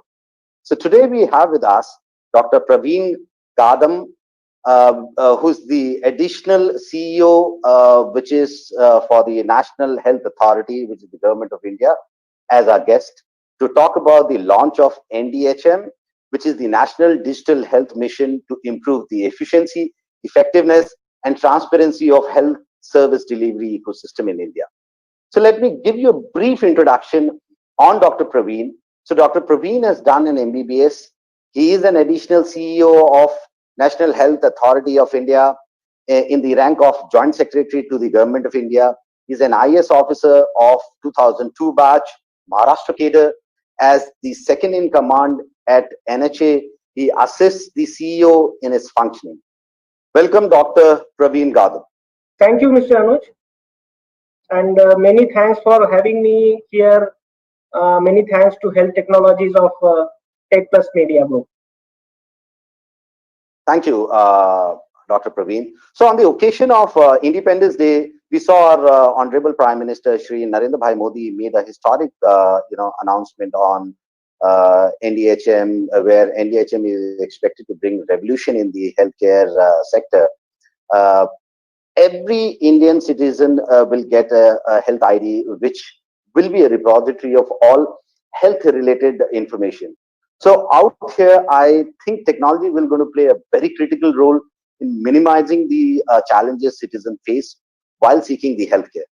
So with this, Dr. Praveen, I expect you to just elaborate a little bit and talk in detail about NDHM in terms of your mission, your vision, and how you plan to roll this out, and how it will going to make a change in the current healthcare delivery ecosystem in India. What? See, NDHM comes from the National Digital Health Blueprint, which was released last year by the Government of India, and in which a lot of brainstorming and opinions of experts in the field has gone. So it is basically creating a new digital platform which will enable much more efficient delivery of healthcare across all healthcare facilities with the help of all healthcare professionals in India. Basically, it shall consist of three fundamental modules, three fundamental registries. One which you mentioned is Health ID, which will be unique and will be every individual shall be entitled to get one such Health ID, and he can get it very easily in less than 1 minute by logging into our website. Then there are other two fundamental modules, one pertaining to doctors and other pertaining to facilities, that is hospitals, clinics, laboratories and all that. And everything will be linked together. So this is a digital platform in which all the health related information comes populated, and it can be used subject to certain regulations with while due precautions of security and privacy are also taken care. And most important thing, joining this is a voluntary and it's not a mandatory kind of process. So, in the absence of the data protection law, how your existing data management policies and standard will help to guard patient information and their privacy? And what are the measures you are taking for data security? Till any law is passed by the parliament, judgments of Supreme Court have effect of law. So we already have catenary of judgments, the most famous being Puttaswamy judgment, which has laid out principles of security and privacy, particularly in the digital world. Second point, there is no law which has been passed by the parliament. There is a Personal Data Protection Bill 2019, which is already under consideration in the parliament and which we expect to be passed very soon. So if you see that there is existing legal framework which allows us and which guides us in our mission forward, and we have considered all these existing legal provisions and also legal provisions of forthcoming PDP bill, and we have designed the products based on these legal principles pertaining to security and privacy.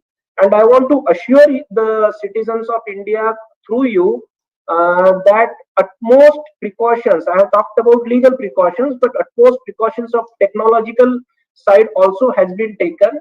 India is known as IT superpower of the world, and we are here to leverage that power to ensure that the data, which is of very sensitive nature, must remain confidential, private, and the citizen should have that comfort. Yes, whenever I am uploading this particular health record of mine, it is visible or accessible only to me and only to those whom I am giving permission or a consent. And do you have any plans to integrate telemedicine with this? Any timeline being planned on this? Absolutely. See, telemedicine is one of the main modules which we are envisaging to get joined with the three modules that I just discussed. The other modules being health records and electronic medical records and so on and so forth. By this platform, we will have all the health facilities and doctors and specialists which shall be available at the click of the button to individual, and then he shall be in a position to make choice. Doctors and hospitals have an advantage that they shall be able to display their name on the digital platform and make themselves available. So it's a win-win situation. And once the telemedicine consultation starts, the doctor will have advantage of accessing all the health records of the individual, which may not be pertaining to his hospital also. It can be from even the doctor from hospital A is doing teleconsultation. He can access records with Dr. B, hospital C, laboratory D, and then he can make his decision properly. So this is a very big leap forward that India is going to take once this telemedicine module goes live. So what we can see is that when Aadhaar is already there, so why so many IDs? So any point on that? Yes. See, the reason is legal rather than technological. Technically, even if it is feasible to attach or link various records to Aadhaar, law doesn't allow that. Law doesn't allow use of Aadhaar number for doing this kind of exercise, and it has its own use, and particularly it can be made mandatory only when there is a government subsidy scheme in which some element is going to an individual. Only then we can say that okay, to entitle this benefit you have to have Aadhaar. This is altogether a different kind of use case, and that's why we have come out with this health ID concept. But health ID can be linked with, can be generated using Aadhaar number, and I understand difficulty the people keep facing for remembering so many numbers. So if you are using Aadhaar to generate health ID, you can enter Aadhaar number to log into the system. It's not the case you have to remember all the IDs separately. But in case you don't want to link your Aadhaar with health ID, then you will have an option of remembering health ID, or even create an alias, Mr. XYZ at NDHM, so that it becomes more easier to remember. So we are giving all the options to individuals. What are your plans when it comes to use of this data? Is it that this data will going to be used by NHM, or is it that it will be used by the other healthcare government agencies? Okay, I'll tell it in three broad areas. The most important use obviously is to the patient or individual himself and the doctor who is treating him, or a consulting physician. So they will use it the way I have explained, to provide do the proper diagnosis and provide proper treatment. It will save a lot of money also, because repetition of tests, repetition of examinations will also be avoided. Second use it will be possible to use this for better research, development, and public policy. So I repeat, I start with the point that individual information will not be made available to anybody, but to certain authorities. For example, a specific department of government, let us say health department of government of Delhi, will be able to see how many cases of COVID are increasing in various parts of Delhi over the period of time, so that efficient healthcare intervention can be given, and situation or the next pandemic can be avoided.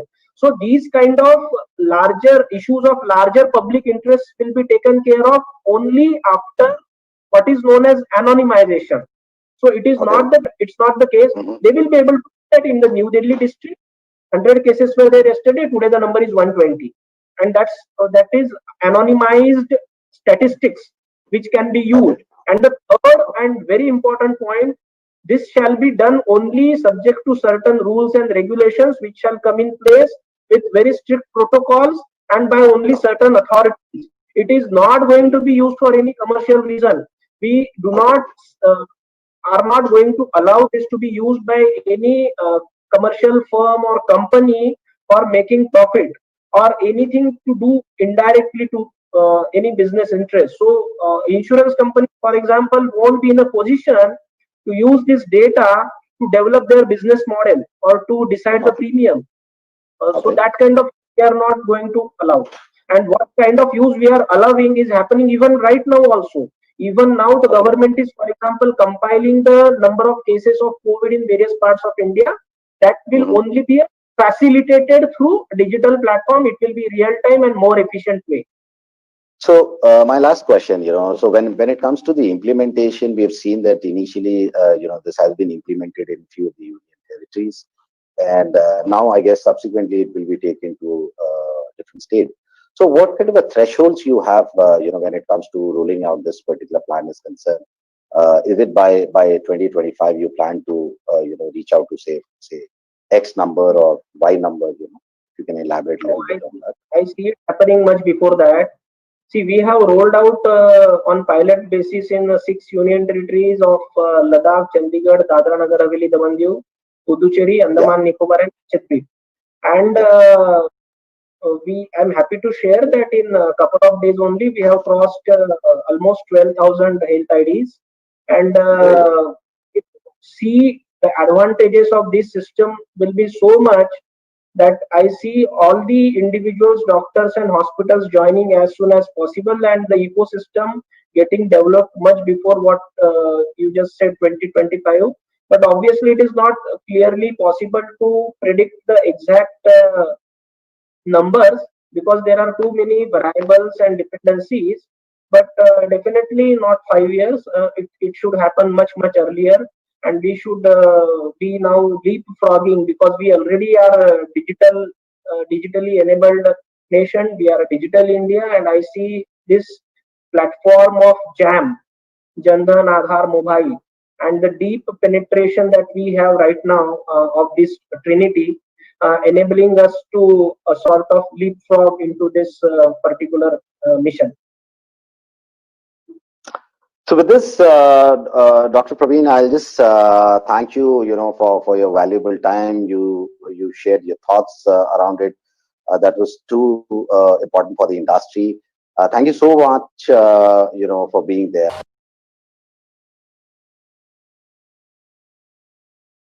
Hi, what a beautiful day it is. And I'm so glad to be here with you all. I'm Vishwajit Mahapatra, partner, Cloud Migration Factory at IBM. I'll be speaking on reinventing enterprises with blockchain and AI. No matter where you lived, buying and owning a property is hard. If you lived in Honduras, that's a Central American country along the Caribbean coast, 60% of the land at Honduras are undocumented. That means if you own a house there, most likely you will have no record of your asset and no documentation. Means your property can be repossessed with no recourse of dispute. Not a good situation to be in.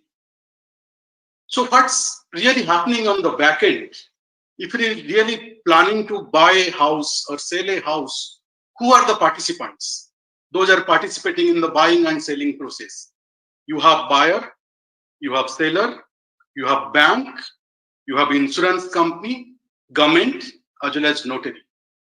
Each of these participants are having their own records, their own ledgers. If there is an incident happening at one of the participants, let's say at the seller end, that is kind of propagating across the network.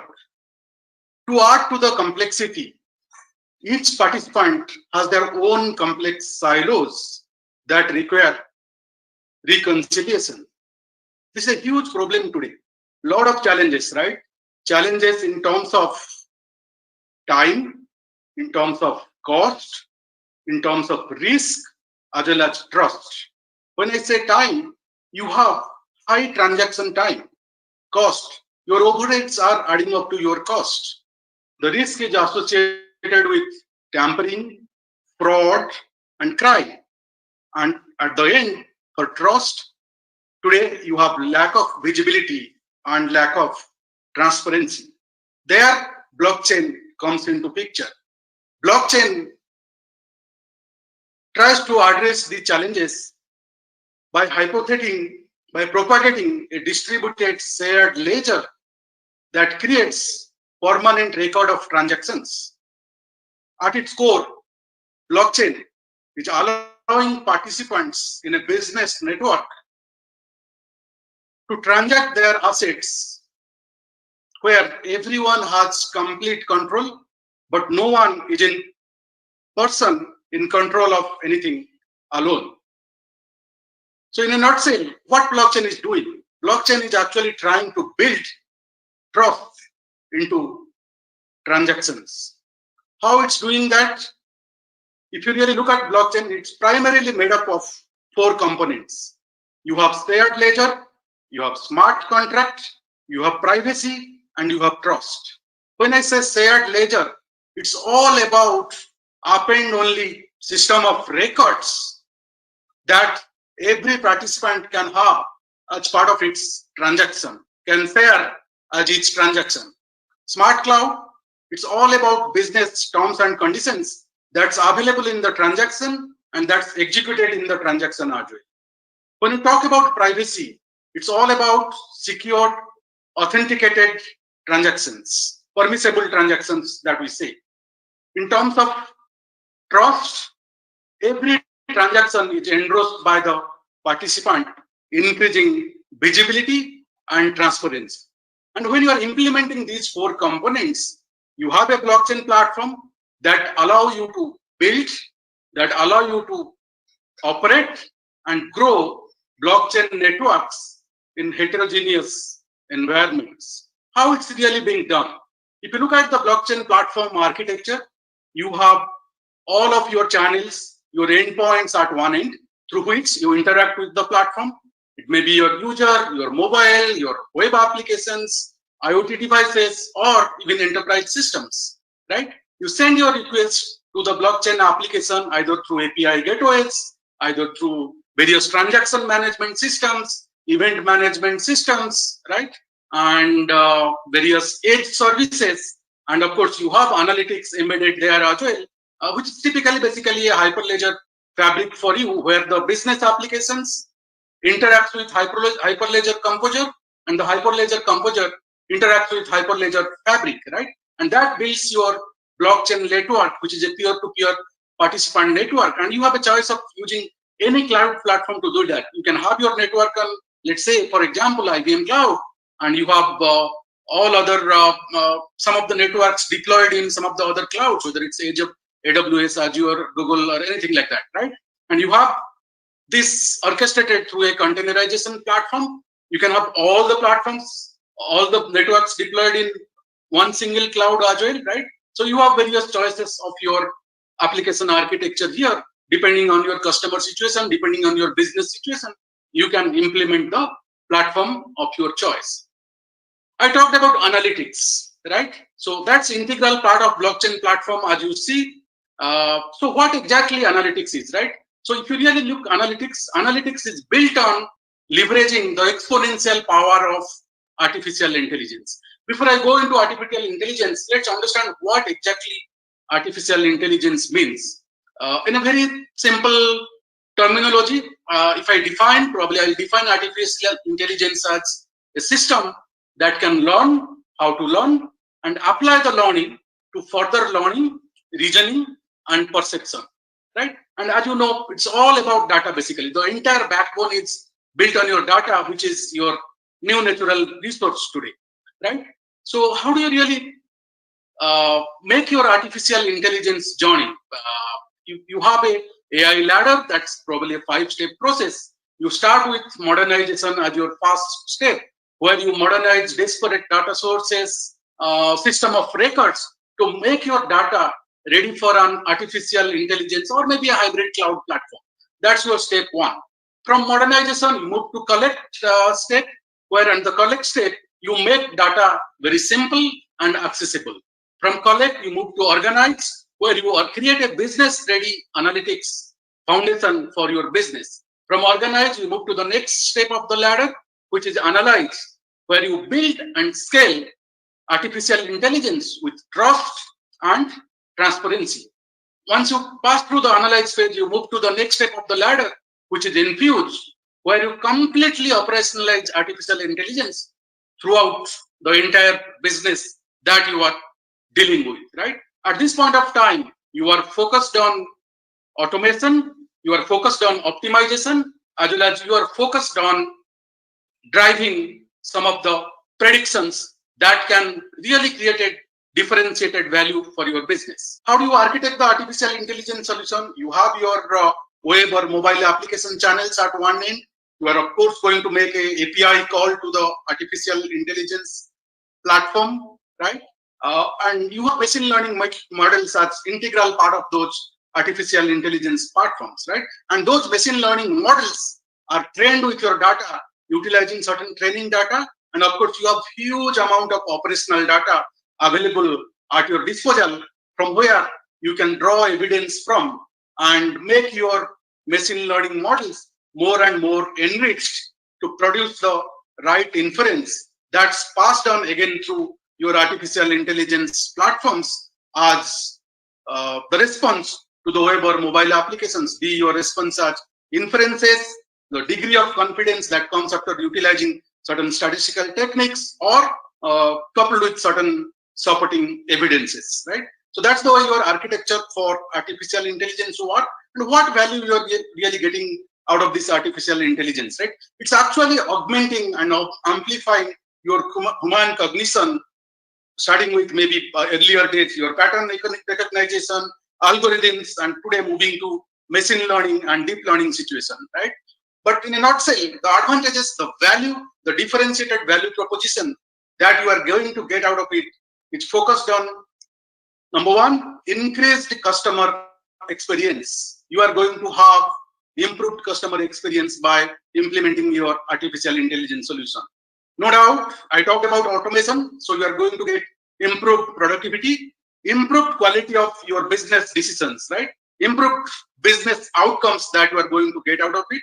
And at the end, probably you are going to get better access to your entire information resources so that you can drive right value for your clients. So how blockchain is really supercharged with AI?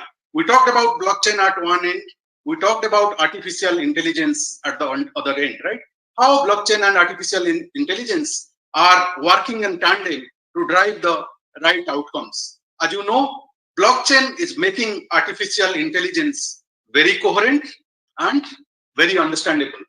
In the same time, artificial intelligence boosting blockchain efficiency and management. If I really think about intersection of blockchain and AI to drive the digital reinvention journey of enterprises, I think about 6 distinct components that organizations, enterprises can really get benefit out of. First, creating diverse data sets. And you can really apply diverse set of algorithms on these diverse data sets to get right business outcome. Number 2, completely decentralizing intelligence. As you all know, artificial intelligence is a centralized technology. By bringing blockchain into the picture, you are actually completely decentralizing the intelligence to drive your business benefits. Number 3, because of the cryptography and other secured authentication and access control mechanisms and data that you are trying to build in, your data is more secure, your data is more protected. So data protection is very key by the integration of both the technologies. The 4th one, which is data monetization. Now the participants are going to have more control on the data. They can earn revenues by compartmentalizing their data and utilizing those data for their business benefits. The next one, which is democratization at scale. The blockchain and AI together is going to really democratize the entire business operations, entire data management techniques at scale, which is a great benefit that organizations can leverage. The next point, because of the high quality of data, high quality of trusted data that is coming out of the blockchain technology, you are trusting your AI decision making in a much better scale, right? Your results that AI is going to propagate, the references, the inferences that AI is going to drive is going to be more accurate and more trustworthy because of the integration of blockchain into the ecosystem. So what we are trying to talk here basically, what blockchain and AI is really going to bring benefit if we talk about enterprise reinvention journey. We have to adopt culture of agile innovation. As we discussed, it's going to be fueled by data and completely democratized by both blockchain and AI. And that's exactly it's going to disrupt the complete business model, completely going to reshape the industry, and help organizations achieve their digital reinvention objectives in coming days. All of you know probably a small city called Mombasa in Kenya, right? And this city is famous for producing a lot of avocados, right? Mombasa really exports avocados to consuming countries in Europe, and the containers, the shipment is actually shipped from Mombasa to Rotterdam. And when you are shipping the avocado container from Mombasa to Rotterdam, if you really look at it, it involves 30 actors, 100 different people, and 200 information exchange in the process. Is it efficient? Definitely not. All of you will agree with me. What blockchain is trying to address is how it can really reduce those handshakes, those information exchanges, so that there have a better predictability of making those exports happen faster with better quality. All of you know avocado is a perishable product with so many handshakes, so many signatures, approval processes, quality controls, starting from the farmer in the field to the broker, to the businessman, to the ship loading guys, to the container across various ports. It's going to really become a nightmare basically, right? So in a nutshell, both intersection of blockchain and AI can help to address this business problem by removing all the trade barriers as well as improving the efficiency across international supply chains. That's one of the use cases you could think about, how blockchain and AI can drive efficiency, can drive cost benefit, can drive trust, and deliver the right results at the right place, at the right time, with the right outcome. That's food for thought for all of you. With that, I will close my session. Thank you very much.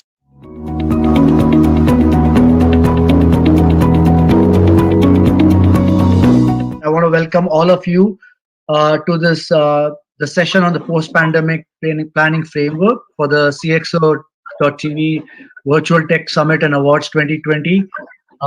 We are all grateful to have a very good list of panelists out here who come from very deep expertise in the industries. My name is Gan Subramanian, and I represent B-Transform. We are a digital CX consulting firm based out of Dallas, Texas, and I will be moderating this session. And in this session, we will be taking the expertise and the experiences of our panelists to understand how companies are resetting their strategy for the post-pandemic world, and how are they thinking about exits through various phases of the pandemic. We are 6 months into this pandemic, and we are still seeing a lot of activity out there. So how are companies thinking about exits? The third thing is, once this pandemic is over, hopefully once we get a vaccine, how do we make sure that we are renewed and we have put all the right strategies and capabilities in place to take advantage of all the growth and leadership that's going to come on the other side of the pandemic. And the last thing is, this pandemic has taught us that there's always an event that's waiting to occur out there which is beyond our capabilities. So how do we prepare ourselves so that when the next event comes across, we are resilient and we are capable to deal with it? So having said that, I want to turn it over to each of the panelists to just introduce themselves and share with us what they would like to speak in this session. Padma? Sure. I'm Padma Parthasarathy. I head consulting and digital services for Tech Mahindra. And yes, I think during this time we've had to work with clients through all phases of the pandemic. And so I'll be sharing, some of the experiences that we've had in that respect. Hi, I'm Dr. JSOD. I'm the Senior Vice President and Group CIO of Amity Education Group. Thank you so much, CXO team, for inviting me. I'm absolutely honored and privileged to be a part of this panel with Mr. Subramaniam, Parthasarathy, and Mr. Sagar. Thank you so much. Hello all, I'm Sagar Sen. I'm responsible for business IT of Entity NetMagic. Thank you so much. Before we start off, I just wanted to put a few points out there in terms of what we are seeing in the pandemic. I think we are 6 months into the pandemic, and at least in the US, we've got a first election coming in the pandemic. So even the government has to learn to deal with how to do things in a big way. But I think it's fair to say that the doom and gloom scenario that people thought in March, that the economy will be disrupted totally, I think it's playing out in different ways for different companies. Personally, in the US and across the globe, I'm seeing there are companies that are actually doing very well. They've taken advantage of this pandemic to rejig their operations, to rejig their strategy, to even rejig the customers that they're going behind. A great example of that is Uber. Uber's traffic for their car pickup services dropped almost 90% in March of last year, of this year. Sorry, it feels like a year is over, but 90% of this year. But if you look by June, July, they had almost got their revenues back to 50% of the base by focusing a lot on food delivery and stuff, right? Uber Eats became a big part of their stuff. So there are examples across the industry where we are seeing that companies who are taking advantage of this pandemic to really rethink what's the good way to do that. Another great example is the restaurant industry. I was talking to Maggiano's, which is one of the largest restaurant chains in the US. I was talking to the ex-CFO, and they mentioned that their revenues are 80% of what is normal, because delivery and pickup services has become a big thing. So now they are thinking, how do they reduce the footprint of their restaurants and focus a lot on delivery and curbside pickup, right? But that also means that the kitchen operations have to be changed, their restaurant operations have to be changed, they have to make different investments, they have to even change the layout of their restaurants so that there are people who can come and pick up without disrupting the restaurant people who are coming in and stuff like that. So as we go about that, I had questions for each of you as to, what is the pandemic lessons that you are finding among your customers, among your institutions. But before I launch into it, any of you want to share any experiences that you have seen in the pandemic over the last 6 months? Dr. Sori, especially education is a big sector that's been impacted very quickly. We all have seen that COVID-19 has given an unprecedented impact. Taking a near wartime measures, but we all are seeing a very big global slowdown. All the domains are facing actually disruptions. So there are changes in processes, there are changes in operating business models too. In fact, if we see our work culture and even our life is changing with a rapid speed, because there is a continuously of data, automation and emerging technologies. Now we have heard new words like quarantine in last few days time. But I personally believe in today's digital world, no one is quarantined or no one is in isolation. We are just in physical isolation, but we are connected digitally. Even this, whatever this physical disconnection, this is also a temporarily or in a very suspended kind of mode. If we see digitization has increased economic productivity, like you had given a few examples, it has made the world within reach. It has allowed everyone to participate in this kind of global economy. The way use of mobile has brought changes in rural sectors few years back. Similarly, live streaming in education domain is a remarkable innovation of this century. I believe that the key learning, as you asked from me, from this pandemic is that technology must be leveraged in a substantial measure to mitigate the impact of this disruptions or this COVID, what we say. This disruption must be viewed as a learning and as an opportunity to adopt new future technologies. It must be considered as an enabler to adopt digitization to work faster and smarter. In fact, a lot of studies say that pace of digitization has increased manifold due to this COVID scenario. Tasks which were largely managed by human, it got sea change with technology, because we all know with technology, it brings ease, flexibility, and a faster speed.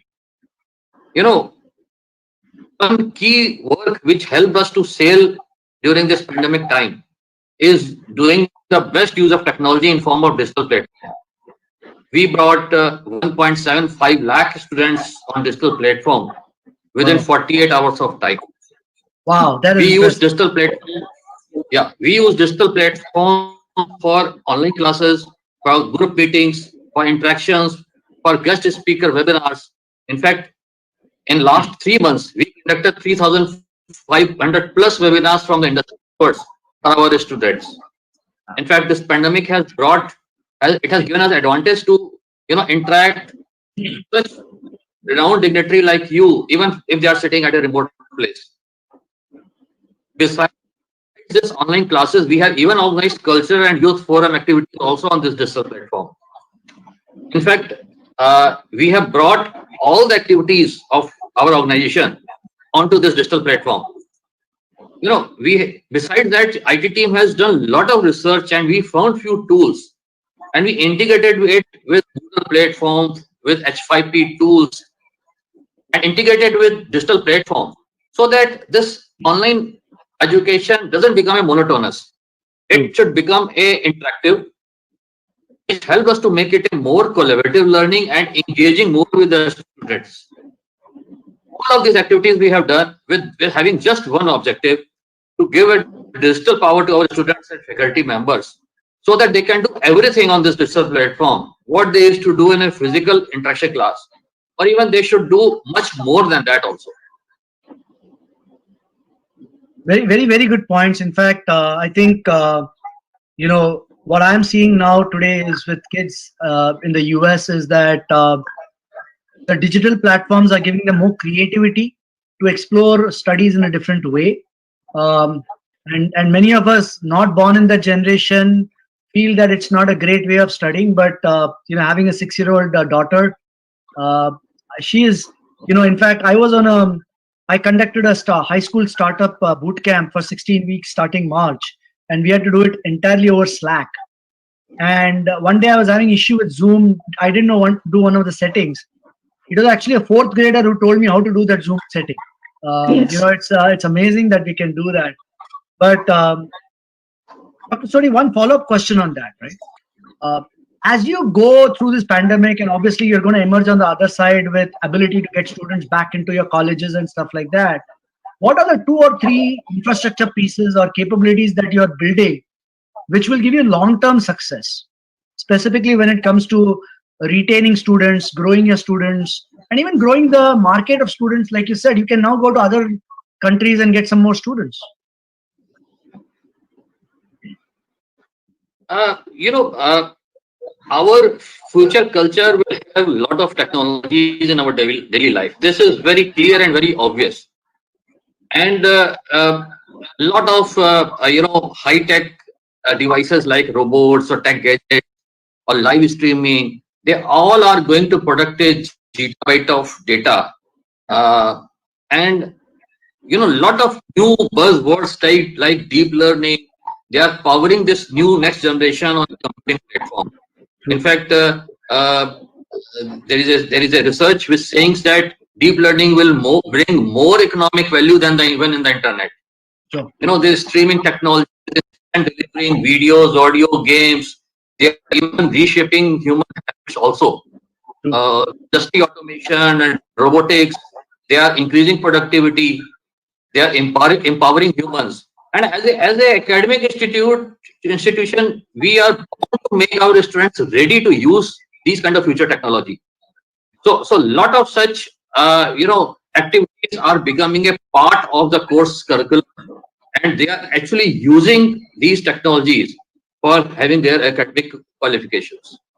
That's a great point. I think technology is going to become a part and parcel of everything that we do, right? I mean, a few years ago, Andrew Horowitz, Mark Andreessen, if you remember, some of us, he was the father of the browser. He started a company called Netscape. So he runs a venture capital startup incubator called A to Z. If you guys have not heard of it, it's a great incubator to go out there. He wrote a very defining article a few years ago called "The World is All Software Right Now," right? And basically, what he's saying is that whatever you do, whether you're a restaurant, whether you're a car company, you have to have technology, especially software, as part of your strategy. And looks like you guys at MIT are already doing it, and that's good to see. And that's actually a very good observation, Dr. Soni. What I'm seeing today is that, and it started many years ago, that developing countries and Asian countries are moving much faster in that, even compared to the US or Europe. Right? It started with the mobile technology. You know, you remember India was the fastest penetration of mobile in the world, but we are seeing that technologies like SaaS, cloud, AI, countries like India, countries like China, countries like Europe are adapting it much faster than America. So that's a great point. Thank you, Mr. Soni. I quickly want to move on to Ms. Parthasarthi. You worked with, as a consultant, you are probably working with some of the leading global brands out there. You know, there are clearly some winners and clearly some laggards in this pandemic, right? I hope there are more winners than laggards. But to me, it all comes down to two things. One is that how are they changing their strategy, right? How quickly are they able to change their strategy? And the other thing is, how quickly are they able to support their strategy with capital allocations, right? I mean, strategy is very good to have. Anyone can do a strategy, but if you don't have the money, you don't have the resources to implement a strategy, you just can't do it, right? What are you seeing in terms of the linkage between strategy and capital allocation, in terms of companies that are doing things to preserve their own business versus how much of they are spending or retweaking strategy to actually take advantage of opportunities that are opening, right? First of all, are there opportunities that you're seeing companies go behind?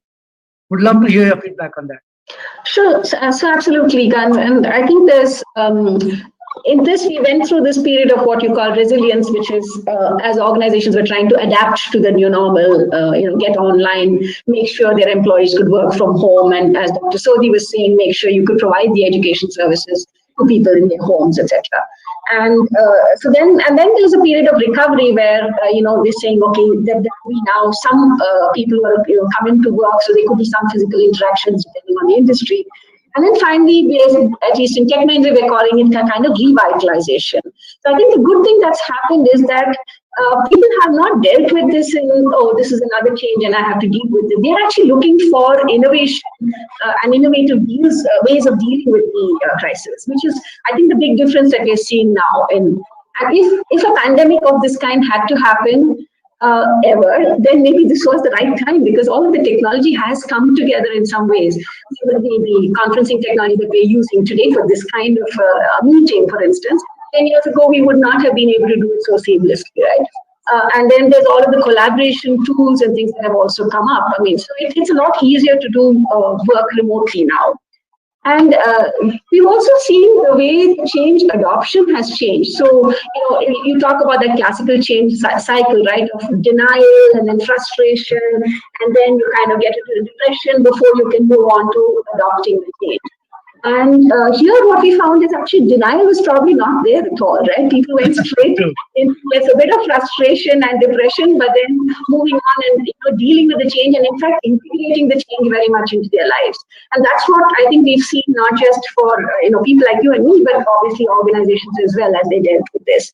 And I think that is because of that attitude. If you look at even the Indian government, I'll talk about companies and corporates, but if you look at the governments and how quickly they have been able to adapt. I mean, the Indian government had solutions like Arogya Setu within a few weeks, right? And covering the entire population of the country. We did work with the government in Delhi, building a blockchain solution that could, validate e-passes, and this was completely so touchless, etc. And these are all governments who moved very quickly to actually take decisions on these solutions and implemented what were actually leading-edge solutions, right, for their time. So that I think is happening. When it comes to corporates, depending on the industry, I think they've had changes. Some sectors like media and the entertainment itself. The online media companies have obviously done very well, but then the entertainment, which requires physical presence, like theaters, etc., haven't done. And they're obviously looking to adapt. Some of them have had huge, reduction in revenue, like you said, like Uber, 95%. But organizations that are able to actually adapt their business to the online world have done so quickly. They've also, I think, when it comes to the, one, of course, the strategy and the adaptation of their businesses has happened. And I'll tell you a little bit about what we put as a kind of theory around that. But then we've had, this, it's not so much capital allocation that you have to do, because so much is available as a service today. And organizations are willing to offer this as a service. You actually can do this without having to spend large amounts of money. So you've had some costs of infrastructure and things that you've done in the past, but you're able to adapt to the world without making those large infrastructure investments. I think that's a big change. We in Tech Mahindra had also come up with a term that we call conscious enterprise, which is we're trying to find the right term for it. But essentially, even before the pandemic, what we saw in the industry was organizations that were looking to adapt very quickly to changes that are taking place in technology changes that are taking place specifically, but also in economic and other changes. They were looking to grow and kind of assimilate capability very quickly.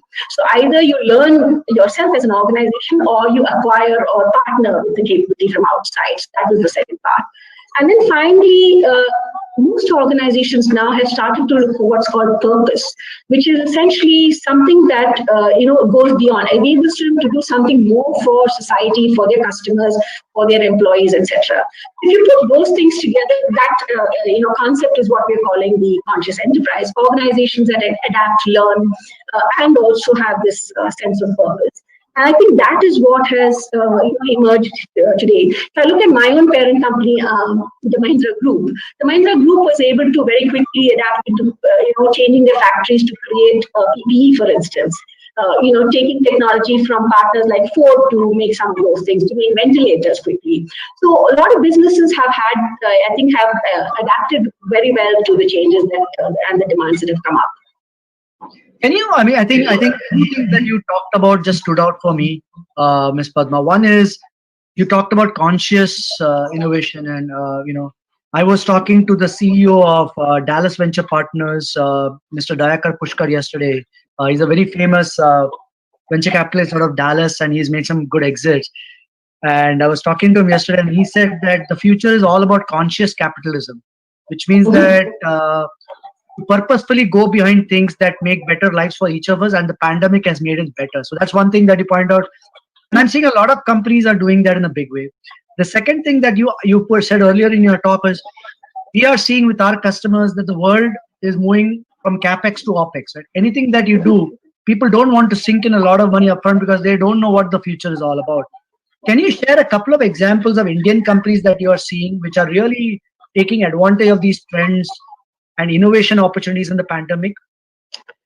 So I think most of the SIs from India have actually been able to, and if you look at the results also that are coming out in the IT services firms, while most organizations saw a dip in revenues for the first quarter of the pandemic and maybe a little bit coming to the second quarter, most of them haven't. I mean, all of us were planning for 10-20% kind of reduction because that's what we thought the market would see. But actually, it has been quite different. And I think all organizations have been able to adapt themselves. Like Dr. Sodhi was saying, if an educational institute can move to a completely online model with innovation built in that short period of time, I think the world is actually expecting that from providers like us. And that's where I think a lot of service providers have risen to the occasion to be able to do that. And I think the good thing was, again, not that these models are new. The SaaS models and the ability to invest or co-invest with customers, etc., has been happening over time. I mean, we did that with an aircraft manufacturing organization for whom we built this thing called the Aircraft Health Monitoring System, which enables them to sell aircraft not as capex but as opex. So they sell flying hours of the aircraft to their clients. Okay, so those are things that we've been investing on for a while. So that's really helped us in terms of providing those capabilities to customers. We've had a solution which provides the desktop as a service, or the whole access mechanism to a company's network as a service. We saw a huge uptake of that business, obviously, during the pandemic, as organizations are obviously trying to enable working from home and working from home in this secure kind of as a service model. Yeah, we are seeing the same. One of the things that I expect is because of the pandemic, where people don't really care where you live and where you do, I expect offshoring to increase a lot more because companies with a good talent base, no longer you have to be in the US to do it. In fact, we've had customers from all across the world reach out to us because they're like, we don't care where you are because it's what it is. Thank you so much for the examples. Mr. Sagar, I think one of the things as a technology provider that you are seeing is that capital markets are very strong still. There's a lot of access to capital, which I, as a layman, I'm still amazed why the capital markets are not following the real markets. But looks like there's plenty of capital out there, and you're seeing a very robust capital market for technology companies. You had Happiest Minds make a lot of money now. You have a lot of IPOs in the US. Why do you think technology companies are unique in the ability to withstand this pandemic, right? Why are they able to grow? Whereas other companies like manufacturing, some of the manufacturing industries are going down. Would love to hear your perspective. Thanks for asking this. It's a very, very interesting observation. I must say that. Yeah. To answer your question, see, the technology was the center of of any business, any economy even before the pandemic. Yeah. But pandemic has just doubled down that need since the lockdown. So your almost everyone today at home, okay, we use cloud computing, whether through it is your online business or online your shopping or your streaming or your other your Facebook, etc. Everywhere it is probably and most probably, and it is your cloud computing. And we are surviving this pandemic only through these 3 or 4 your method of your day-to-day life. Yeah. So first of all, if you say that I think that the primary reasons why the technology companies are raising funds at a steady rate. I think that first of all, it is the new normal. What's the new normal? See that your pandemic has forced every one of us in different behavioral changes throughout our societies across the globe. Yeah, including the way we work, including the way we shop, the way we interact with each other. These changes are accelerating your existing dynamics at a very, very faster pace and driving towards more and more digitization of our businesses, consumer behavior. And it's a great example is Dr. Sudhi took that the way the education is being delivered today.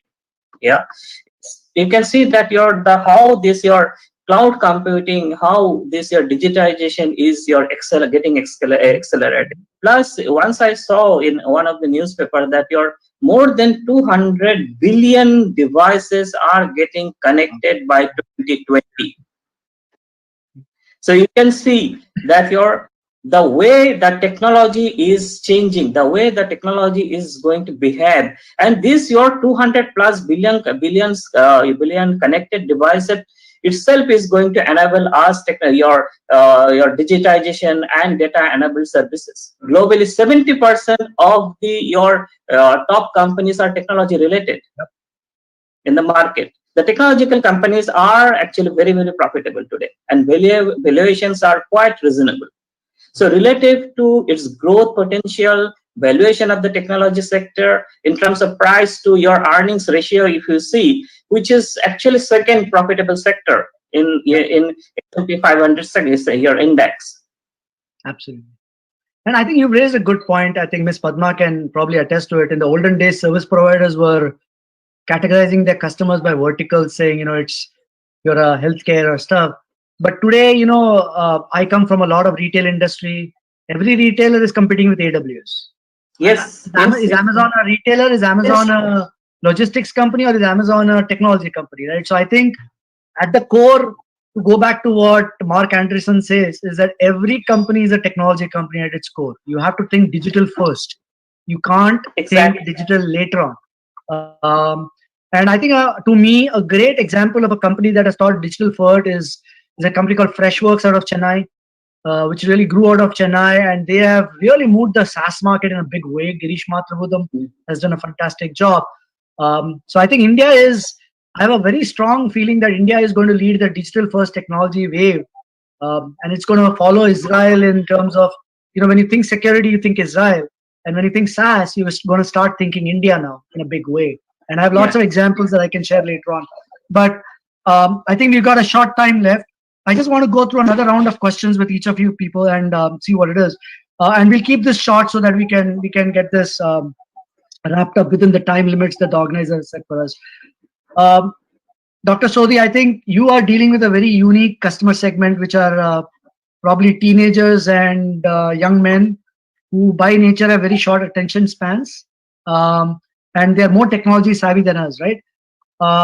What would be your advice to companies, not in just terms of technology, but in terms of human resources? How do you think of your people so that they can take some of the lessons that educational institutes have taken and prepare themselves better? Because we tend to think technology a lot, but what about human resources? What about organizational capabilities? What would you suggest? What are the things that they should think about? Very important parameter. Thank you so much for asking me. We all know that technology has become the driver of success of all modern businesses. It has become indispensable and very crucial for big, small, or any kind of businesses. Mobile have become our handheld supercomputers. It is giving us a lot of information access and knowledge at a fingertips.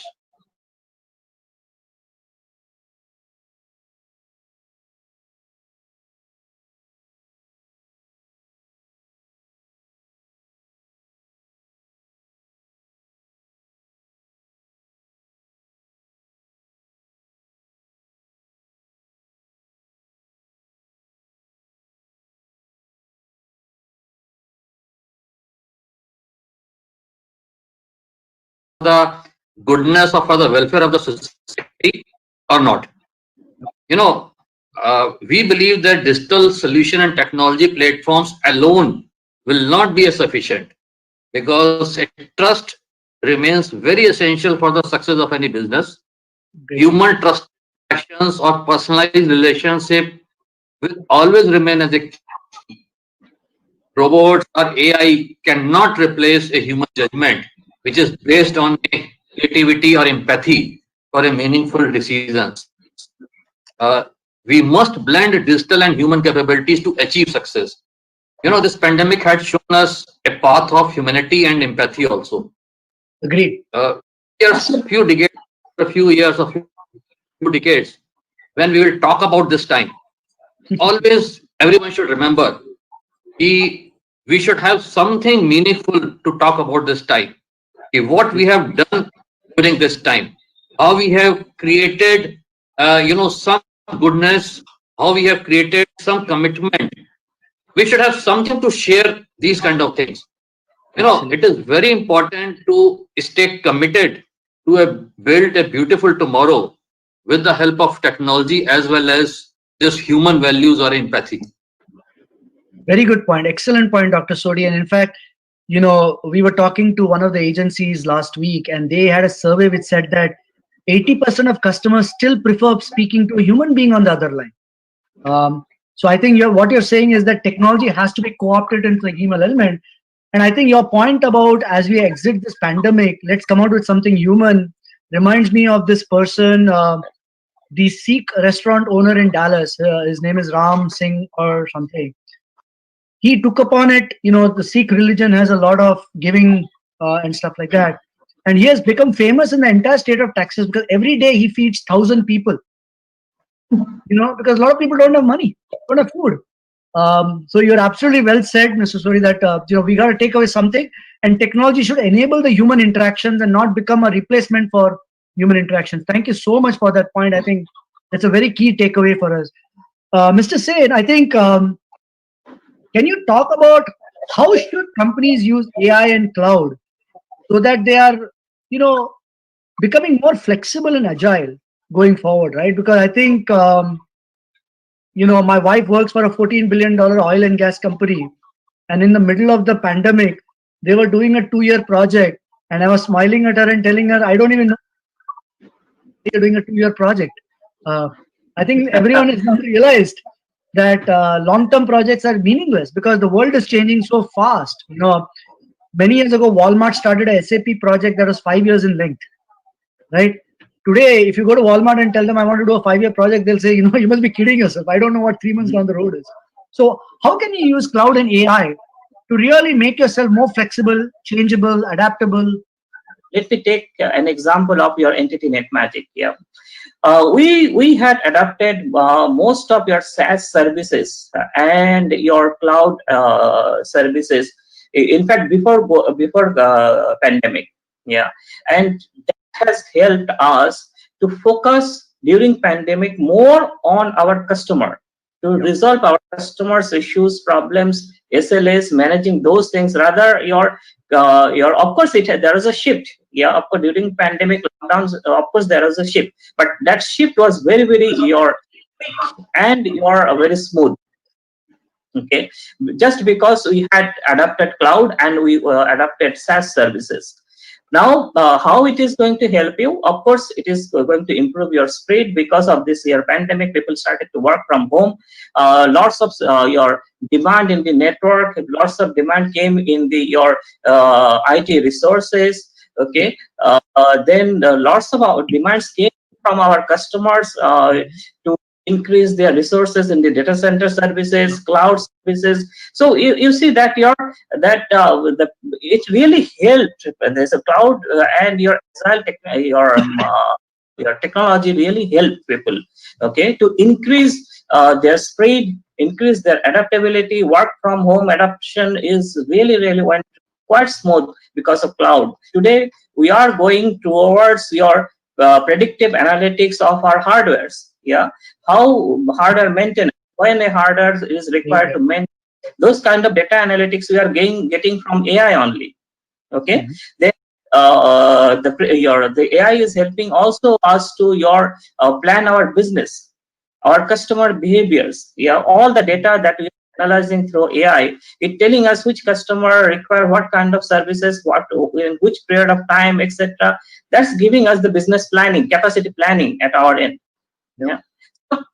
Yes, that's the way forward, I would say. And after that, once the IoT is coming into picture, full implementation of IoT in manufacturing, etc., AI is going to definitely take a leading role. Very good, very good points. I think hardware is moving to the cloud has become such an amazing thing, because we are seeing that some companies are facing so much flexibility in demand right now, that if they had to do the hardware on-prem, they would never have been able to meet those demands with there are now call center technologies in the cloud where you can add double the number of agents within 24 hours. Yep, exactly. Click of a subscription. I think it's very important.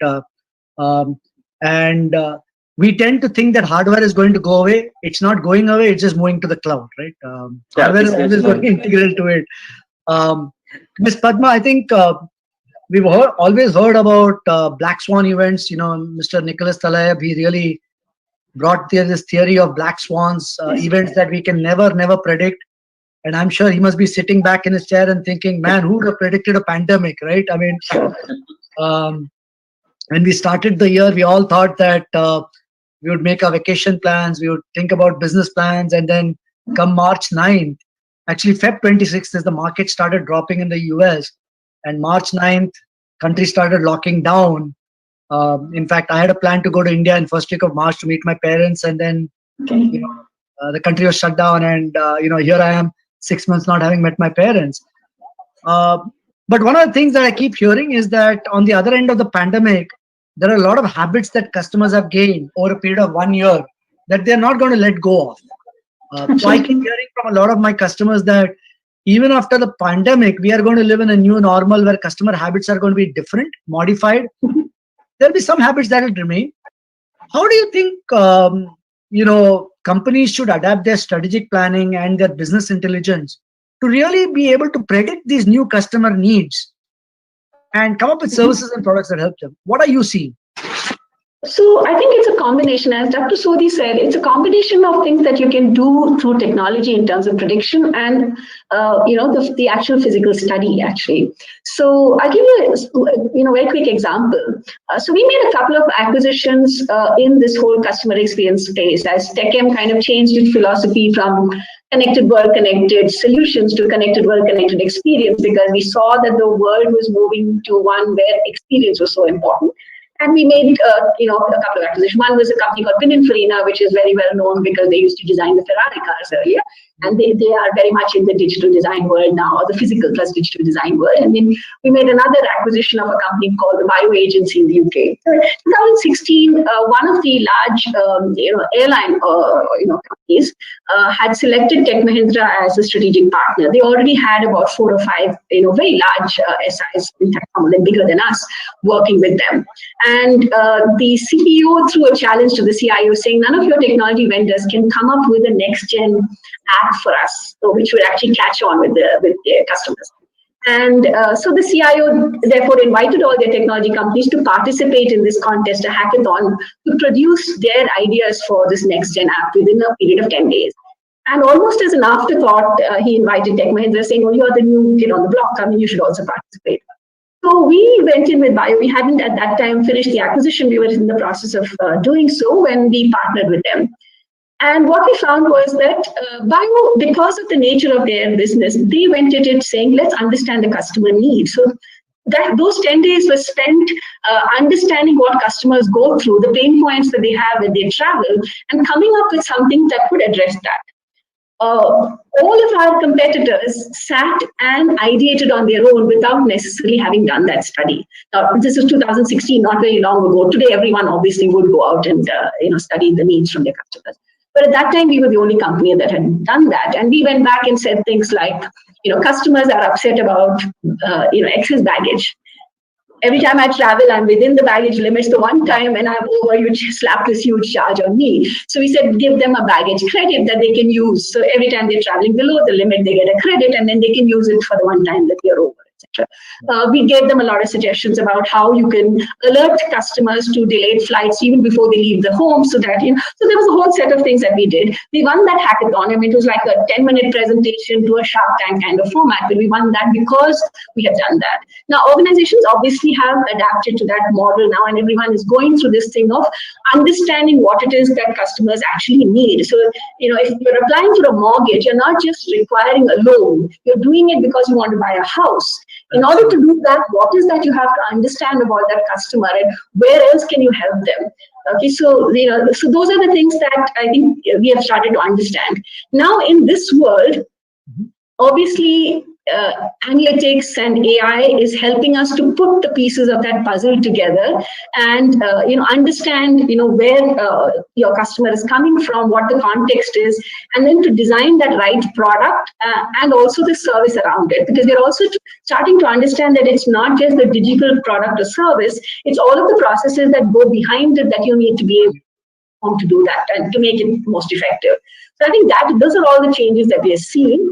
And the good thing is we're seeing it, change very rapidly, as we speak. So all of the new digital solutions that we're providing to customers have this element. Dr. Sodhi talked about trust. And I think that's a huge, consideration today for any organization providing services of any kind, not just digital. Especially during the pandemic, I think trust has been a major aspect. So how do organizations not only have processes and products that you can trust, but also demonstrate that effectively to customers? Because it's very easy to lose reputation, just by one troll or something. Right. So how do you actually deal with all of those things? So those are the areas that, again, when we look at the conscious enterprise, we say, how do you learn, adapt to those kind of things also and deal with that? Yeah. So those are various aspects. But having, and again, to the human versus online only. I had surgery at the end of June, actually, on my wrist, and therefore I was in a cast for several weeks. And I couldn't type on the keyboard easily, so I started to use the speech-to-text software. And this is things that we recommend to our clients with the right, telling them this is the answer to all your problems. And I realized how much is still there as a gap between this, what you want from the speech-to-text software and what it can deliver. So I had this thing, typing out things like killing when I said colleagues and stuff like that. So yes, I think there is still a way for those things to evolve. But the good thing is that all of the investment is happening, all of the thought leadership is going into making those things happen. Killing versus colleagues could have probably been your Freudian slip, but I don't want to.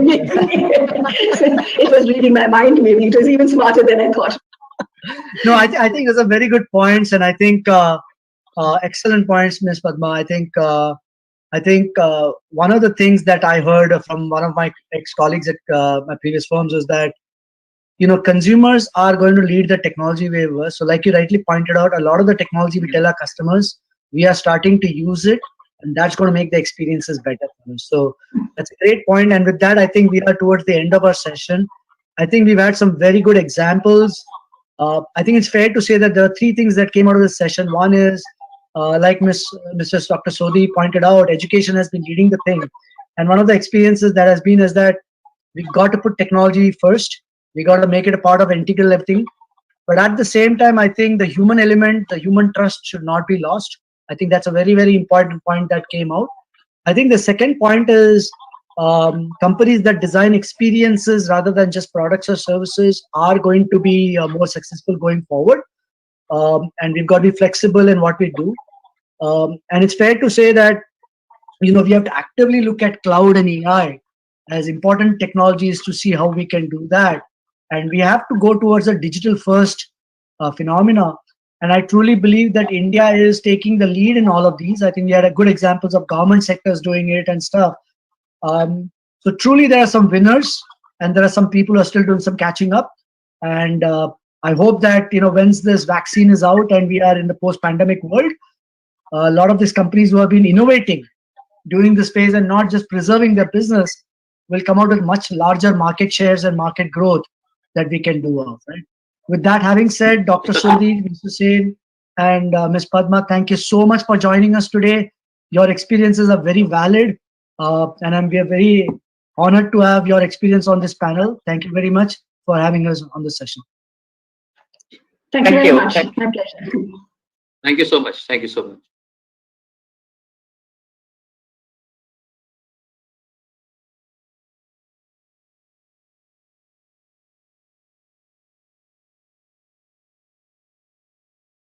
Hello, everybody.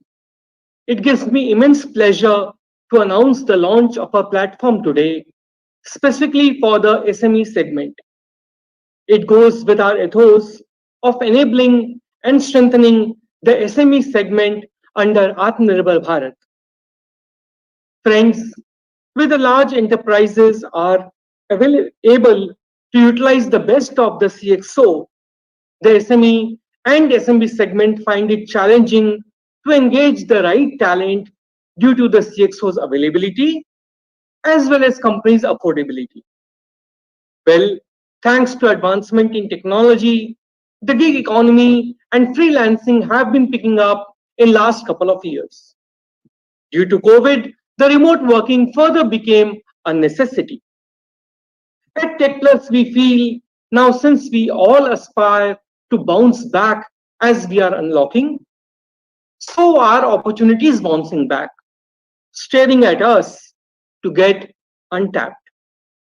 I'm very confident that the coming days, or should I say months, are going to be hectic, demanding, and full of actions. Whether remote or in person, the desire of freedom from lockdown, the aspirations to soar higher, the yearning to accomplish, this is going to usher us in a new era. An era of healthy competition between Tatas and Tesla, and an era of collaboration. The new VI, Vodafone Idea. Well, sharing is the in thing, cool stuff. Then whether sharing on cloud or sharing co-work spaces. Techplus Media has been pursuing knowledge sharing among marketeers through our initiative titled Marketing Mondays since the lockdown started.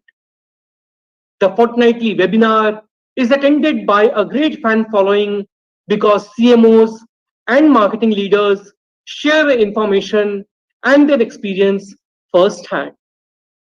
Let me showcase few of our Marketing Mondays event picks to you. Today, I'm announcing launch of one more initiative called Tech Thursdays. On the lines of Marketing Mondays, Tech Thursdays would provide a platform to tech leaders to share their knowledge with whoever wants to understand the changing paradigms of technology, be it the new age artificial intelligence, robotics, edge computing, virtual reality, blockchain, augmented reality, cryptocurrency, quantum computing, low-code platforms, or the middle-aged RPA, cloud, mobility, social, security, analytics, to name a few. There'll be lots more that you can look forward to at Tech Thursdays. These initiatives are receiving wider acceptance than we anticipated. And I thank every one of you for that. With these positive thoughts, and a charged up spirit, let me announce the launch of virtual CXO platform to enable and extend high-end CXO services. Let me share more on that.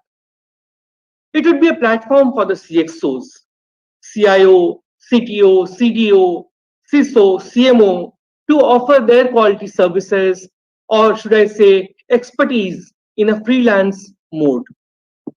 It would provide a platform to the SME and SMB segment to access and solicit such services and engage the high-profile CXOs.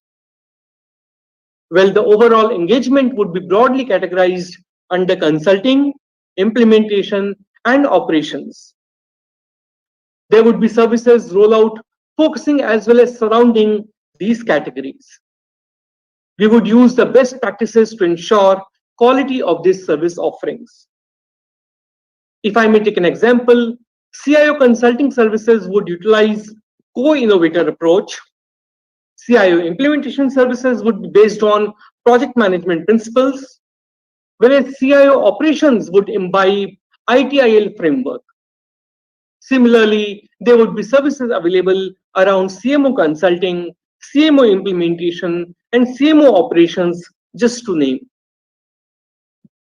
Please join me in congratulating Techplus Media on the launch of virtual CXO services, which would benefit the SME community with high quality and affordable inputs, as well as provide opportunities to enterprising CXOs.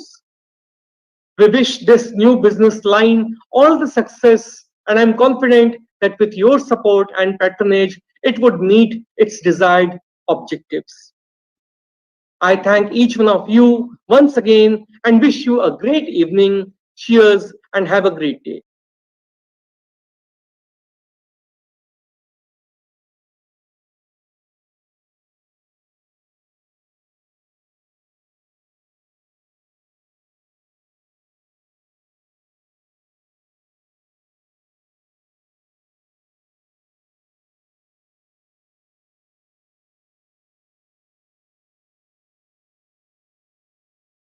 Ladies and gentlemen, with this, we end today's conference sessions.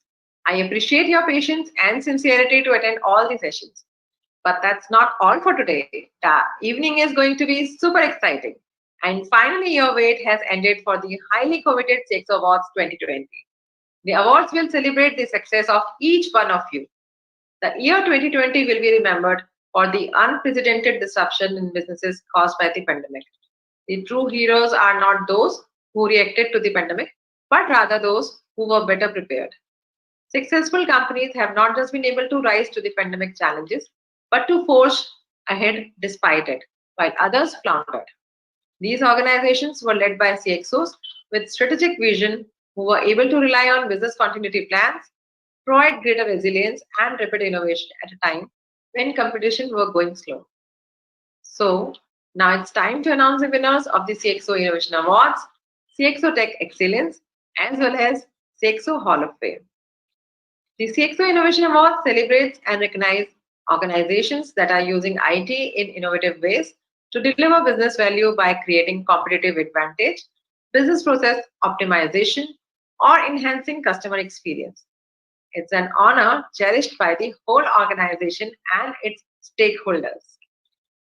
The CXO Tech Excellence celebrates and recognizes extraordinary work executed by CXOs to power businesses through innovation, foresight, and unique IT strategies. On the other hand, CXO Hall of Fame is a personal leadership award that celebrates outstanding achievements of the winners in IT management and sustained business success.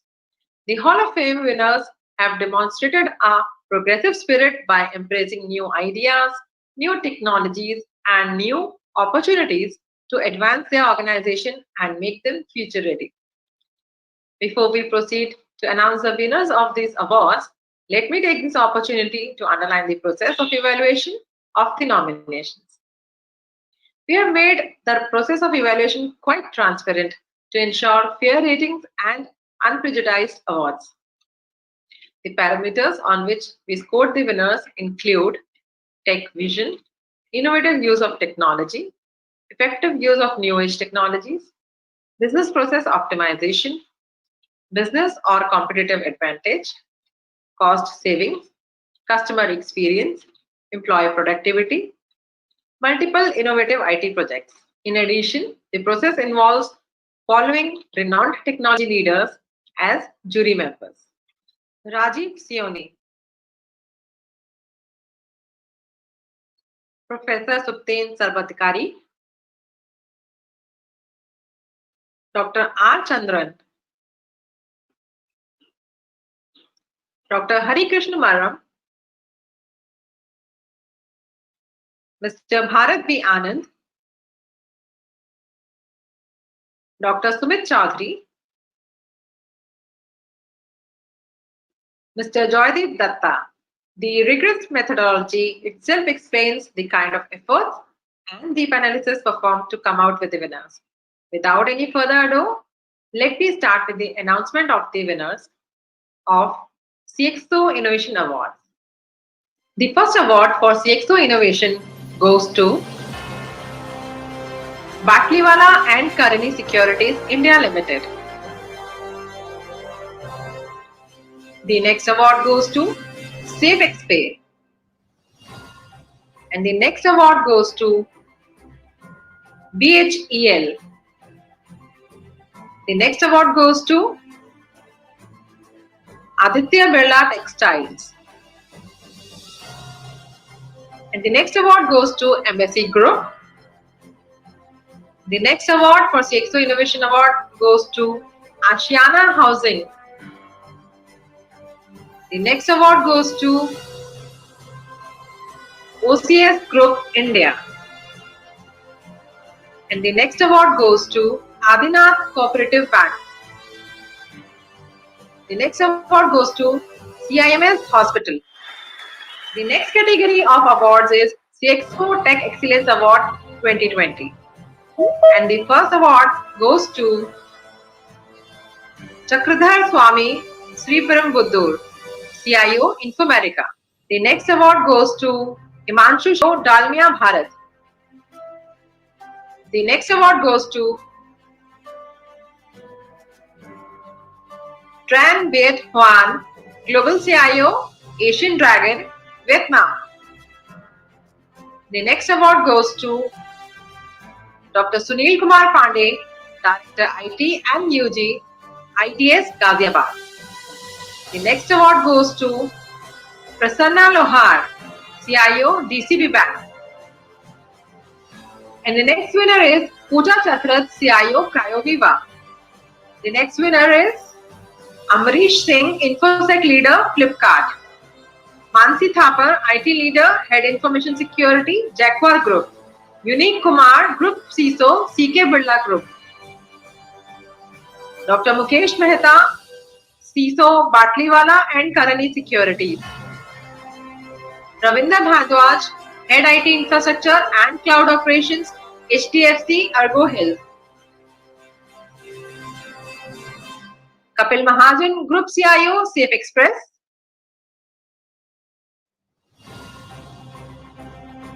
Shafiq R. Ibrahim, CDIO, Al Fardan Group. Ashwini Pandey, CISO, erstwhile Oriental Bank of Commerce. Ayaz Ed Sliman, Head of Information Security, Saudi Arabia. Girish Cooper, GMIT Wockhardt Hospital. Dominic Vijay, DVP Head IT Security, Art Housing Finance. And the next winner is Dr. Avdut Parak, Global CIO, Wockhardt. Prakash Dharmani, Global CIO, SL Propack. Amit Shukla, Group CIO, Kirloskar Brothers. Ms. Subrata Chakrabarti, CIO, IndusInd Bank. Hariharan Iyer, Group CIO, Raymond's. Anand Hadgaonkar, CIO, Whirlpool. Nitin Agarwal, Group CIO, Edelweiss Group. Mayank Bhargava, CIO, DHFL Pramerica Life Insurance. Khushru M. Mistry, CIO and SVP, Eureka Forbes. Harnath Babu, CIO, KPMG. Viral Gandhi, CIO and President, Piramal Group. And the next winner is Natarajan Radhakrishnan, CIO, Hinduja Global Solutions. And the next winner is Rishi Kapoor, CIO, MetLife Global Operations. Mudit Agrawal, CIO, Uflex Group. Ashok Jain, Group CIO, Spark Minda. Vishwanath Ghosh, CIO, Mahindra Limited. Sanjay Kodha, Group CIO, Adani Group. Dr. Renu Rajani, VP IT, Bank of America. Ranjit Satyanath, CIO, Infinity Retail. And the next winner is Munendra Suparna, CIO, Dr. Lal Path Labs. Manish Pathak, CIO, Sahara Hospital. Vinod Gopinathan, GMIT and Head IT Security, Ashok Leyland. Kishore Gojia, CIO, CIMS Hospital. Ujjwal Kumar Bhatak, Global CIO, Atlantic, Gulf and Pacific Company, Manila. And the next winner is Dr. Dinesh Chandrasekhar, Chief Innovation Officer and Head of Digital Solutions and Consulting, Spectra Edge. And the next winner is Anand Sinha, CIO and IT Director, OCS Group India. Jitendra Panchal, VP IT, CDSL. Shubhamoy Chakrabarti, CIO, ABP Private Limited. Abdullah Salim, Group CIO, Omni Hospitals. And the next winner is Tejas Shah, IT Infrastructure Leader, Axis Finance. Yoginder Singh, Head IT and SAP, Barista Coffee Company. Anand Budulia, CIO, Birla Group. Shobhana Lele, CIO, Bombay Dyeing Company. Siva Subramaniam M, Global CIO, Vatek Webec Limited. A. Shijo Radha, CIO CTO, Poonawalla Finance. Shiva Desai, CIO SR. Milan Kumar, Global CIO, ZF Webco Group. Amit Khanna, CIO, WNS Global Services. Vilas Pujari, CIO, ACG Worldwide. Vijay Bhatt, CIO, Vacmet. And the next winner is Shibin Chulim Parambil, CIO, Mafatlal Industries. Unish Lama, Group CIO, CK Birla Group. Ashwini Chopra, Head IT, All India Management Association. Prerak S. Shah, Group IT Head, Somika SARL. Sujoy Mitra, CIO Praxis Retail. The next winner is Vipin Chaudhary, Head IT, Cinepolis India. The next winner is Venkata Rao Damira, President IT, Imami Limited. Kunal Mehta, CIO Remits.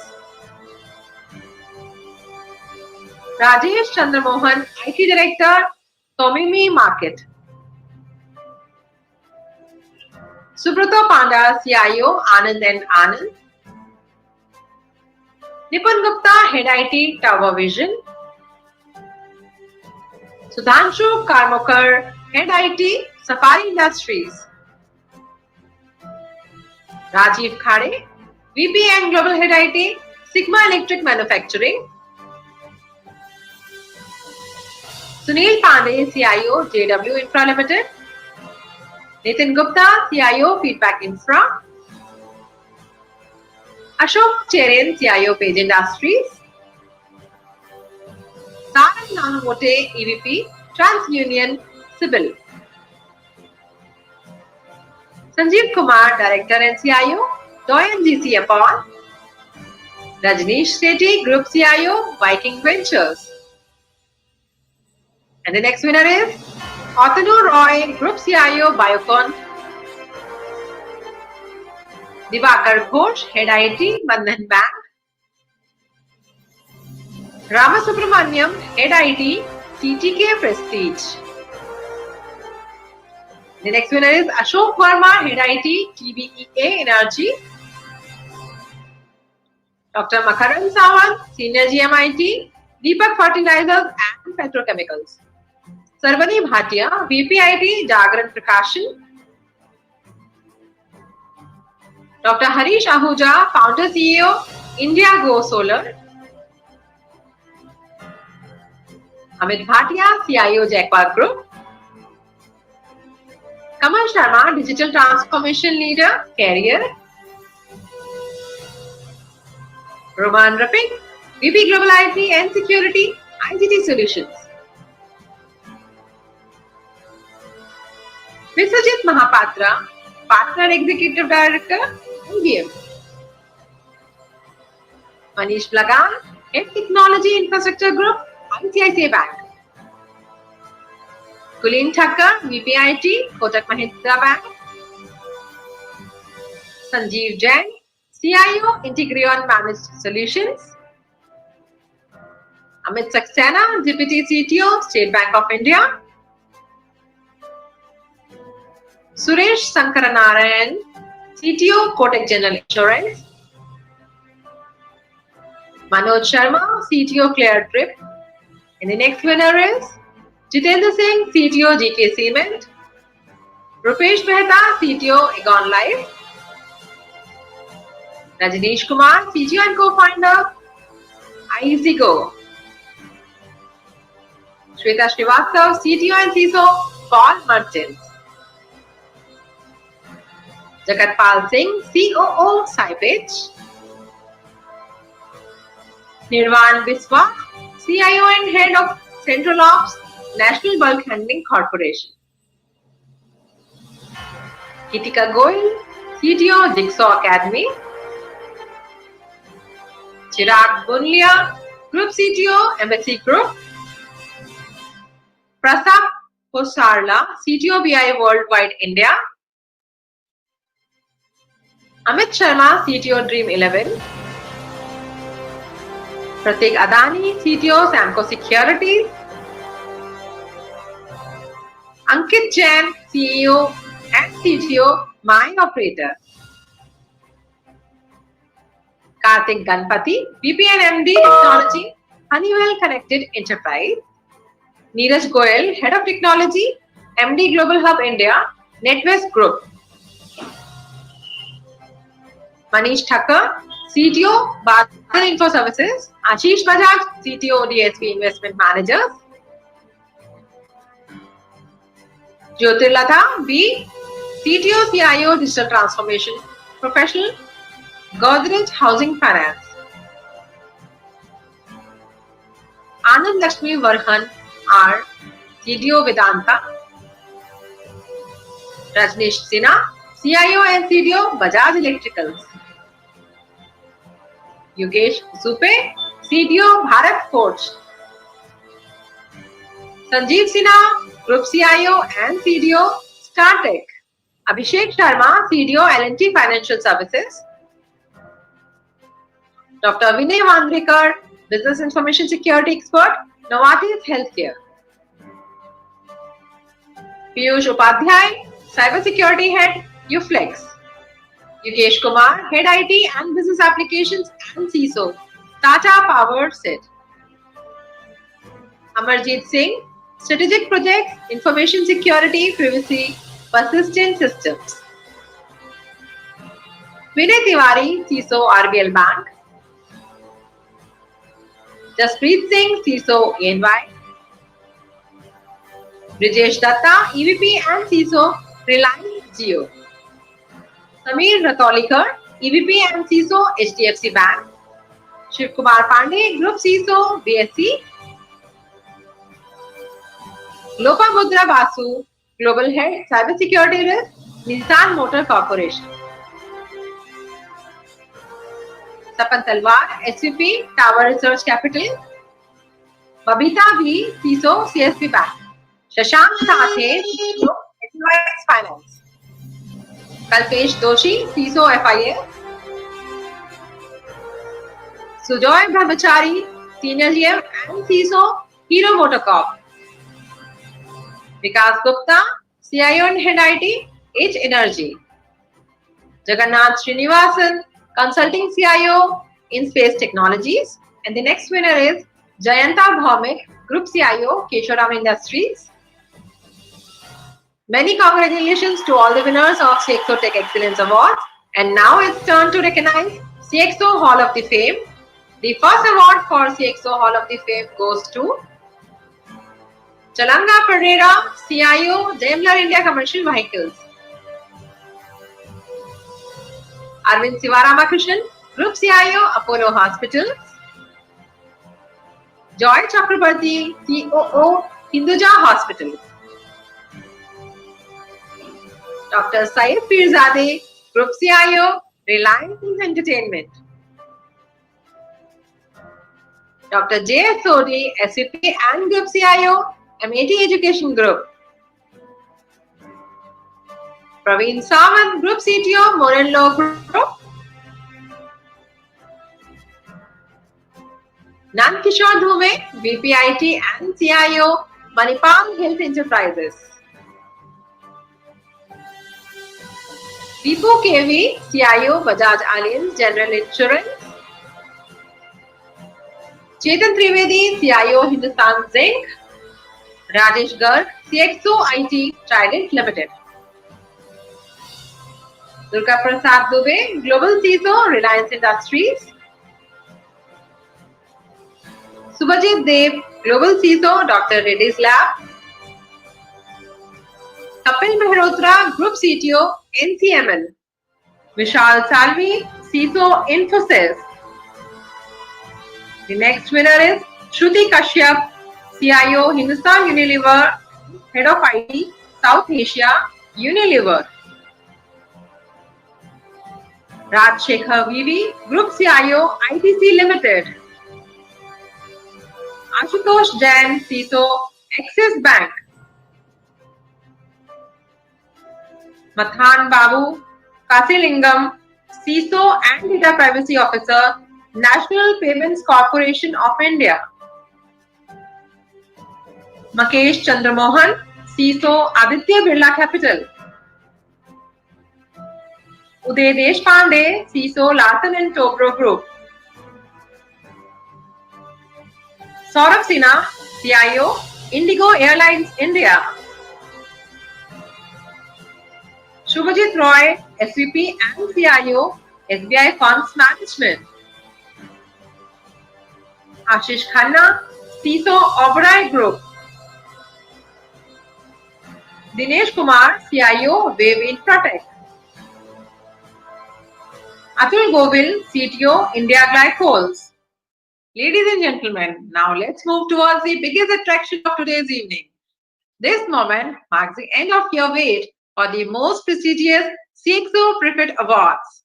The CXO Preferred Award is the ultimate brand validation from customers. The innovative process of the award enables CXOs to vote for the best IT brands, vendors, OEMs on parameters including product performance, customer satisfaction, and continued customer service. The customer CXOs rated their IT vendors, brands, OEMs on a scale of 1 to 5, with 5 denoting the highest level of satisfaction for the brand. The most customer-friendly brand was identified on the basis of cumulative score of the brand across various parameters. Without any further ado, please allow me to announce the winners of the CXO Preferred Awards 2020. And the winner in the category of Best Multi-Cloud Solution 2020 is Nutanix. And the winner in the category of Best Data Center Colocation Service is NetMagic Entity. And the winner in the category of Best SaaS Company 2020 is none other than Microsoft. And the winner for Best SaaS Company 2020 is Google. And the winner in Best IS Company category is AWS. And the winner in Best ERP Solution category is SAP. And the winner in the Best CRM category is Salesforce. And the winner in the Best Collaboration Solution 2020 category is Cisco WebEx. And the winner in the Best AI Solution category is Tableau. The winner in Best SDN Solution category is NetApp. And the winner in Best Multimedia Software category is Adobe. The winner in Best Database Management Company is Oracle. And the winner in Best Private Cloud Solution is Dell Technologies. The winner in Best Security Solution category is Palo Alto. And the winner in Best Virtualization Solution category is VMware. And the winner in Best RPA Solution category is UiPath. And the winner in Best Blockchain Solution category is SoloLab. And the winner in Best Blockchain Solution category is OpenExcel. The winner for Best Cloud Data Management category is VM Software. And the winner for Best Digital Workspace Solution is Citrix. The winner for Best Endpoint Security category is Sophos. The winner for Best Enterprise Networking Infrastructure Solution category is Aruba from HPE. Many congratulations to the winners. Winning this award means a lot for the entire organization and is highly cherished by the stakeholders and concerned teams. This award not only recognizes the most customer-friendly brands across various categories, but also raises confidence among the customers to work with the brands. Now it's turn to recognize the CMOs under CXO Hall of Fame and CXO TV Marketing Mondays initiative.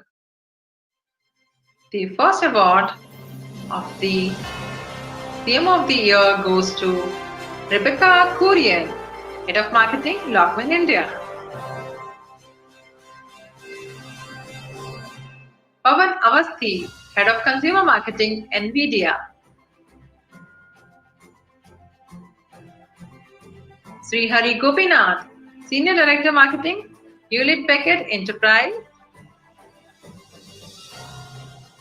Hussein Devaswala, Head Marketing, Tech Data India. Kunal Aman, Head Marketing, India and Japan. Siddharth Singh, Associate VP, Marketing and PR, Yoda. Geetu Bhatnagar, Head of Marketing India, Oracle. Geetu Chawla, CMO, Microsoft India.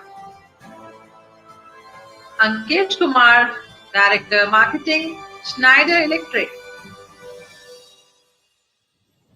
Kaustubh Chandra, Director Marketing and Digital Sales, Group Entity India. Arjuna Sinha, Senior Director Corporate Marketing and Head India, Salesforce. B.S. Rao, Vice President Marketing, Control S Data Centers. Sri Hari Palangala, Head of Marketing, APJ, Dell Technologies. Dipali Nair, CMO, India and South Asia. Rimi Das, Head of Marketing, Pure Storage. Atul Sharma, Head Field Marketing, India and SAARC, Comport. Nikhil Sharma, Head Marketing, India SAARC, VM Software. Nitya Krishnan, Marketing Director, India and SAARC, Trend Micro. Rama Bajaj, Head Marketing, F5. Adarsh Kaul, Marketing Head, India and SAARC, Avaya. Meenu Bagla, Head Marketing, Silent. Kishita Motwani, Head of Marketing, Enterprise, India and SAARC, McAfee. Vishal Joshi, GM Marketing, ESDS. Prosunjit Roy, Chief Marketing Officer, NetMagic Entity. Jagadish Nagendra, Head of Marketing, India and SAARC, Sonic Paul. Rajesh Kumar, CMO, India and SAARC, UiPath. Sapna Chadha, Senior Director Marketing, Southeast Asia and India, Google. Varun Dave, Co-founder and Chief Marketing Officer, Six Hat Platforms. Raghuveer Singh Rao, Chief Marketing Officer, iCubes.org. Dev Guha, Chief Marketing Officer, Global. Shankar Venkatraman, Chief Sales and Marketing Officer, Mobile Tutor. Reginald Joseph, Co-founder, Chief Marketing Officer, Connexus Technologies. Preeti Mahara, Director Marketing, Oracle. Pritam Onskar, Associate VP, Tata Communication. Deepak Mathur, Marketing Lead, India and SAARC, Palo Alto Networks.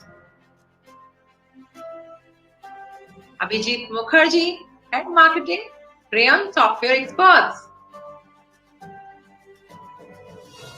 Rajesh Radhakrishnan, Founder Director and Chief Marketing Officer, Vritti.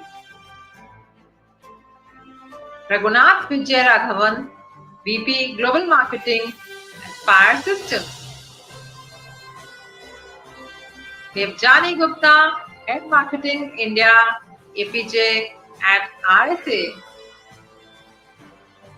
Roshni Das, CMO, Intel. Prateek Grover, Head of Marketing, BMC.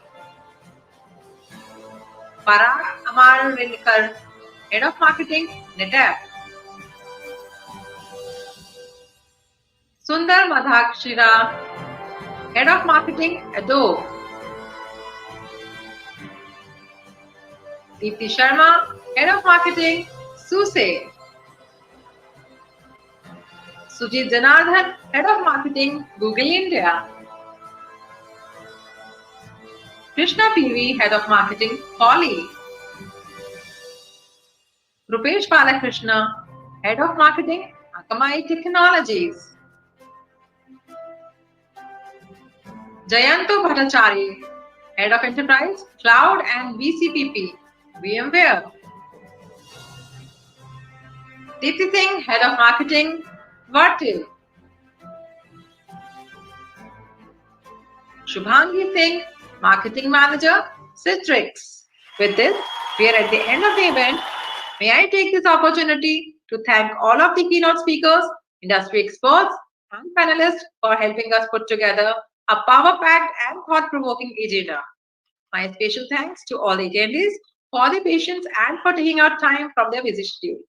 We would also like to extend special thanks to all our sponsors, Dell Technologies, VM Software, Citrix, HPE, Team Computers, our health partner, ABI Health, and our sales partners, Beehive, Excel Host, eCaps, Rockfit, 3i Infotech, FutureNet, Somnetics, and our media partners, Health Technology, Education Technology, FinTech Plus, ITPV Magazine, IT One News, Marketplace Partner, Lead Exchange, and Broadcast Partner, CXO TV.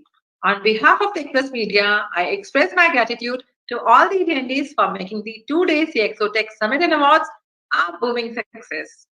In addition, we are grateful to the jury members for their astute insights and recommendations, which have indeed enriched this event.